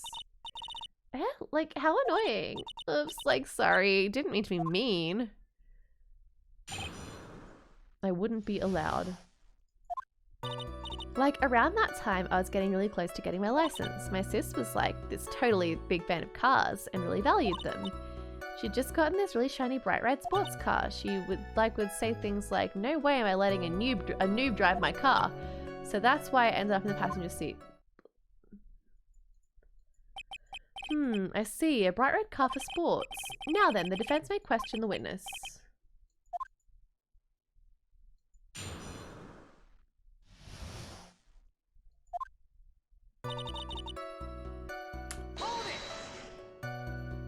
So what? I feel like someone else was talking about being a fan of cars. Was it her? Or am I making that up? Like, I had one of those permit things. I think that's what they're called. Permit? Wow, the big name lawyer boy doesn't even know what a driver's permit is. Well, this lawyer never had a permit. Ignorance is to be whipped. What is with her? All she's said in the last few minutes is utter nonsense. So, like, may I continue? My sis was like this totally big fan of cars. She valued cars. How much would you say she valued her car? Well, like, she'd flip out at the drop of rain, and she would notice if someone like touched the car door with dirty hands. And that, press harder. Why did she take such special care of the car? How can you say that? It was a brand spanking new car. New car? Like, you wouldn't want to like get it dirty, would you, Mr. Lawyer? Maybe. I guess people who love cars think otherwise. Phoenix, try asking something of more significance, alright? She'd just gotten this really shiny bright red sports car. It was a new car. Yeah. She had like just gotten it. It was like from the UK. Huh? The UK? UK? Were those her boyfriend's initials? Sure. And it was a really special model. She had waited a whole year for it to arrive.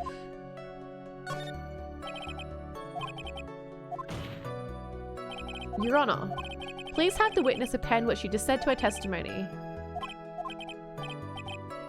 Let's go. Okay, we're adding that part to the testimony. My sister's new car was a special model from England. I yelled, "Hold it," pretty forcefully, but I don't actually know what it... Okay, ask for the heck of it. So yes, let's start with this. Why are British cars good? Like, huh? They're expensive and their driver's seat is opposite to our cars here in the States. It would seem there is no benefit to owning one. Like, huh? This whole steering wheel on the right side thing is kind of goofy, isn't it? Oh. Oh, yeah, see, this is Mimi. She's getting so angry.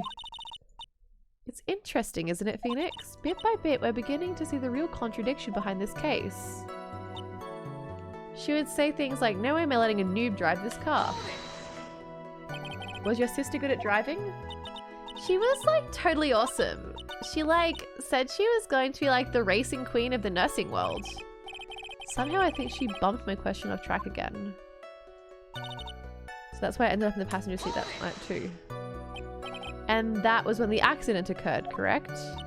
Like, yeah, I like immediately reached for the passenger side door and fled like in a daze. Sounds like you had a terrifying time. There's something very big here. It's going to be hard to break apart such a natural sounding testimony, but we have to attack it, and by doing so, a flaw will show itself. Let's go. Mia almost sounded like a prophet for a second there. Like, around that time, I was getting really close to getting my license. So what do you mean by really close? Like, I had one of those permit things. I think that's what they're called. Permit. Okay, we've done this already.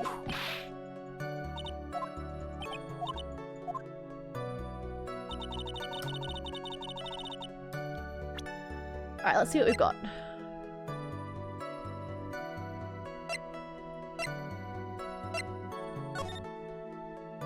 Late night, two women. One of them was not able to escape the flaming wreckage and died at the site. Ongoing investigation has revealed the driver had fallen asleep at the wheel. I was totally tired and I had dropped off to sleep. Then there was this huge crash and I woke up in a huge sea of flames. I was still half asleep, but I opened the right door and got out. Okay, there we go. So if you open the right door, goodbye Bludge. If you've opened the right door, then you're very obviously not driving because it's a British car.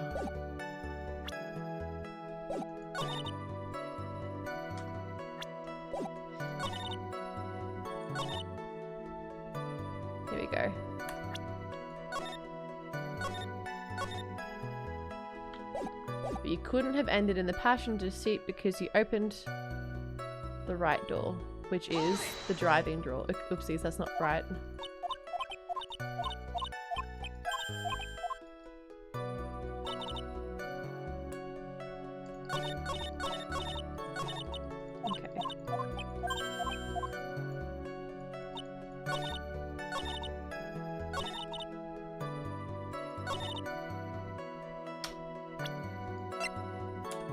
Yay! Miss Miney, do you remember this article? It's an article about the accident. You had said this in it. But I opened the right door and, like, got out. That's correct, isn't it? Like, why are you suddenly asking me about that? Your Honor, which side is the passenger seat, the left or the right? Well, it's on the right side, of course, because the driver's on the left side. That would be if it were an American car. But it would be the opposite in a British car. Opposite. The two of them were riding in a British car. In that case, the passenger side would be the left side. What do you mean by this? Miss Miney, you said that you had escaped using the right side door of the car. But if you were sitting there, then that means you were in the driver's seat. Womp womp. Order! Order in the court! Oh boy. Mr. Phoenix Wright is blabbering nonsense again. Innie said the person who was driving was her older sister, Mimi Miney. That is what Innie said, yes, but that is where her story falls apart. Somewhere, all of us made a big error in our assumptions. Yes, fuck her up. Phoenix, it looks like you finally found the real root of this murder. If we connect all the dots, there can only be one answer. I'd like to ask the court a question. Innie or Mimi, who was really driving that night? It was Mimi Miney.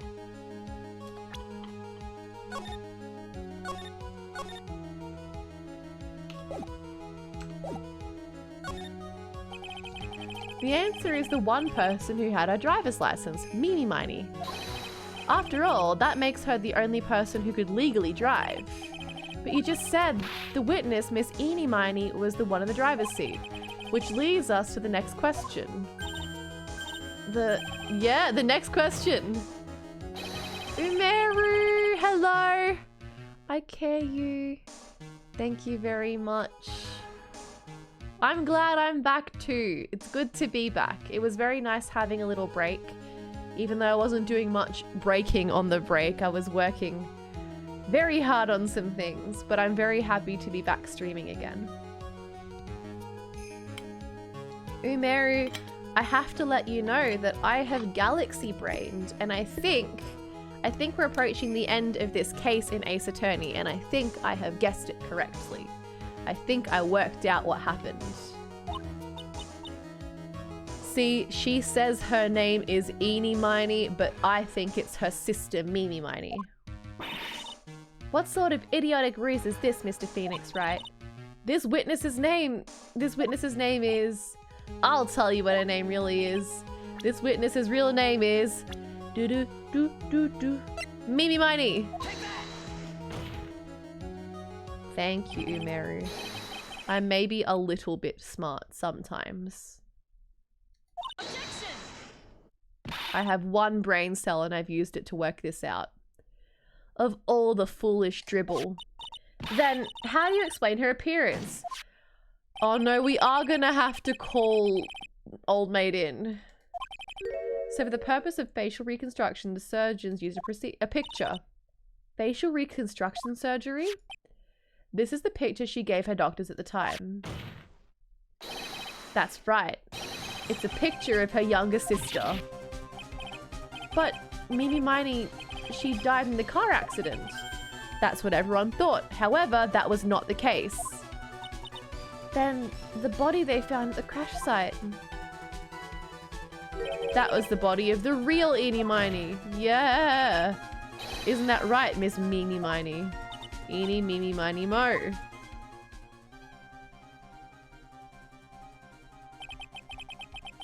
That car accident 1 year ago. The one who died that night was Innie Miney.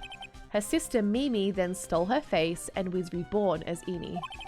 With this, she effectively erased Mimi Miney from existence. Yay! Your Honor, I'm sure you can see now why Mimi had to kill Dr. Gray. What do you mean? What is the meaning of this nonsense? Dr. Gray wanted to call back the spirit of a dead person. Oh! Specifically, the spirit of the nurse that died in the crash, Mimi Miney. However, that would not have been possible because Mimi Miney was still in fact alive. Oh my god! And that fact would have been discovered had the channeling been conducted. So this witness had to stop that from happening at all costs. And that's why she had to kill Dr. Turner Gray? Is that what you're saying? Yes. Before the channeling, Dr. Gray had the misfortune of consulting this witness about communicating with the dead. And in that moment, his fate was sealed. Womp, womp, womp. Well, Miss Innie, why did you say my name just now? Looks like I've been unmasked. Witness?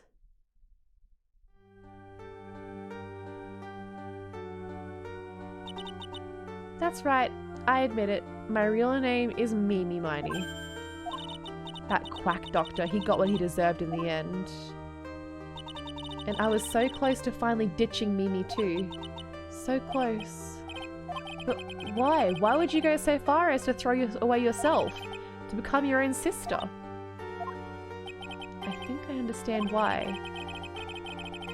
Mimi Miney wanted her old self to disappear because of this. Probably that, yeah.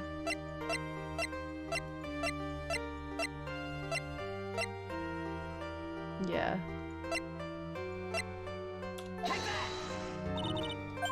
That's about the malpractice incident. Dr. Gray was right.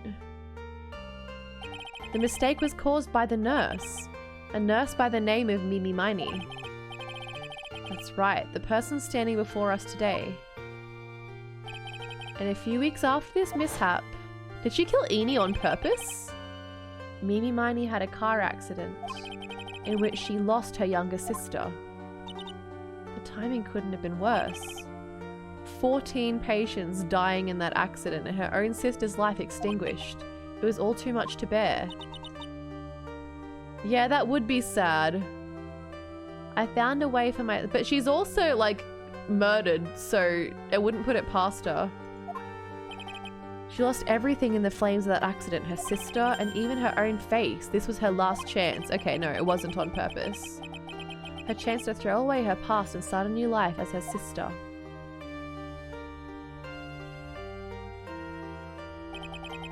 Unbelievable. A plan beyond my wildest imagination. That jerk. If only he hadn't thought of channeling Mumbo Jumbo. Yep. Mumbo Jumbo?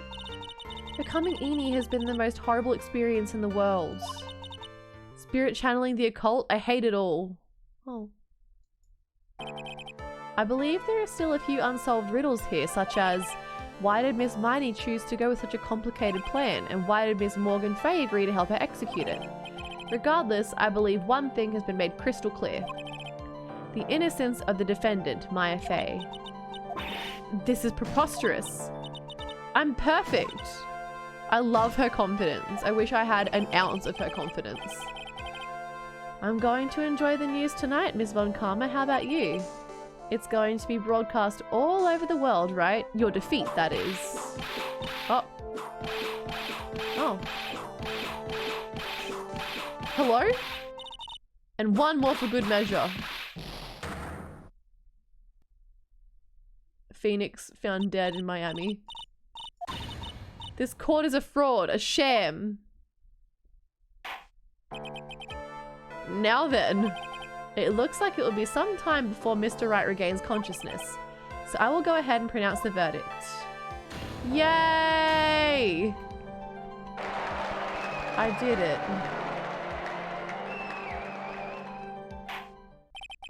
That is all. This court is adjourned. Yay! Congratulations, Maya. Sis! Aww. It's good to see you, Maya. How are you doing? Yeah, I like that too, Barry. That was the one bit I didn't think of. I didn't kill anyone, did I? No, you didn't. It was all just a dream. A really bad dream. You know, sis, in my dream I smelled a really familiar scent. A familiar scent? I was inside that clothing box, right? That box. That was the box you used to store your clothes in a long time ago. That's right. Aww. That's cute. There is still one thing I don't quite get. What would have happened if Mimi hadn't shot Dr. Gray? I mean, we broke in because we heard a gunshot. I think Mimi Miney had planned to open the door to the chamber herself, and then you and Lotto would have witnessed quite a scene. A possessed Maya Fey who had just committed a murder. She had it planned down to the smallest detail, huh? Nick! Congrats, Maya. Thanks. Looks like you bailed me out of another jam. Well, you know. But I really don't want something like this to happen again. Oh, poor Maya. I'm fine because I have you to help me out, Nick. But every time something happens, I lose someone special to me. First my sister and now my aunt. Hey, Nick, tell me. Tell me why my aunt went and did something so horrible. Why would she help Mimi Miney with a plan like that? Okay, I have to save here because if I get it wrong...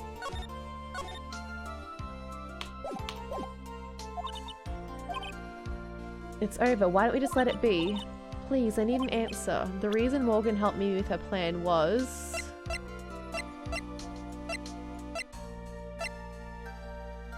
I feel like it was Pearl.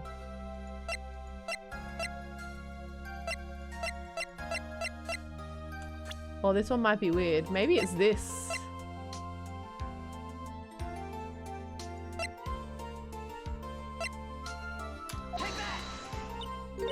Pearly?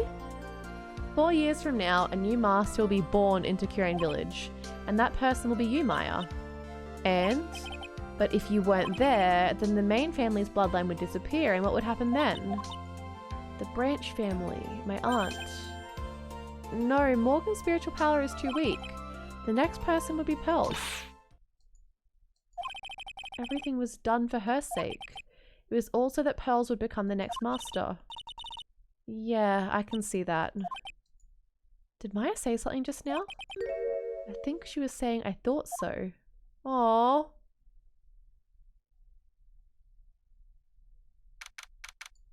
Date and time unknown. Detention center. Solitary confinement. Cell 13. My precious... Oh my god, freaky. You are the only one suitable to be the master of Kurain, dear child. I sacrificed it all. All for you. I helped that brainless nurse carry out her murder and cooperated with that whip-happy prosecutor. It was all to unseat that annoying, witless Maine family girl. That Maya Fey. Oh, she angry. But I shall be patient, my dearest Pearl. A chance will present itself. Your time will come. Whoa.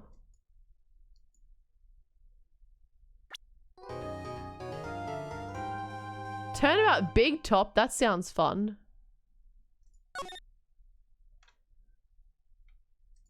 Alright, well, that's that done. We're ending stream for the evening. As fun as Turnabout Big Top stands. Okay, we've got to watch this. Prepare to witness a man who has mastered the wonders of flight. Yay!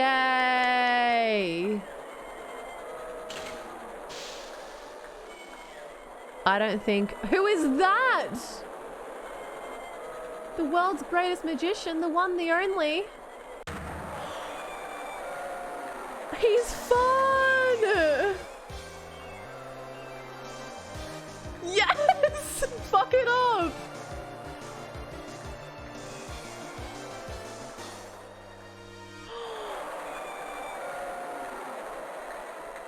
Where did he go? He does look like a JoJo character. That's so fun. Very big circus. Oh, we took Pearl to the circus. That's so fun. Okay. No, no more. No more. All right, let's find ourselves a raid target on the web. I clicked on my webcam screen and it made me think web target. All right, where are we going?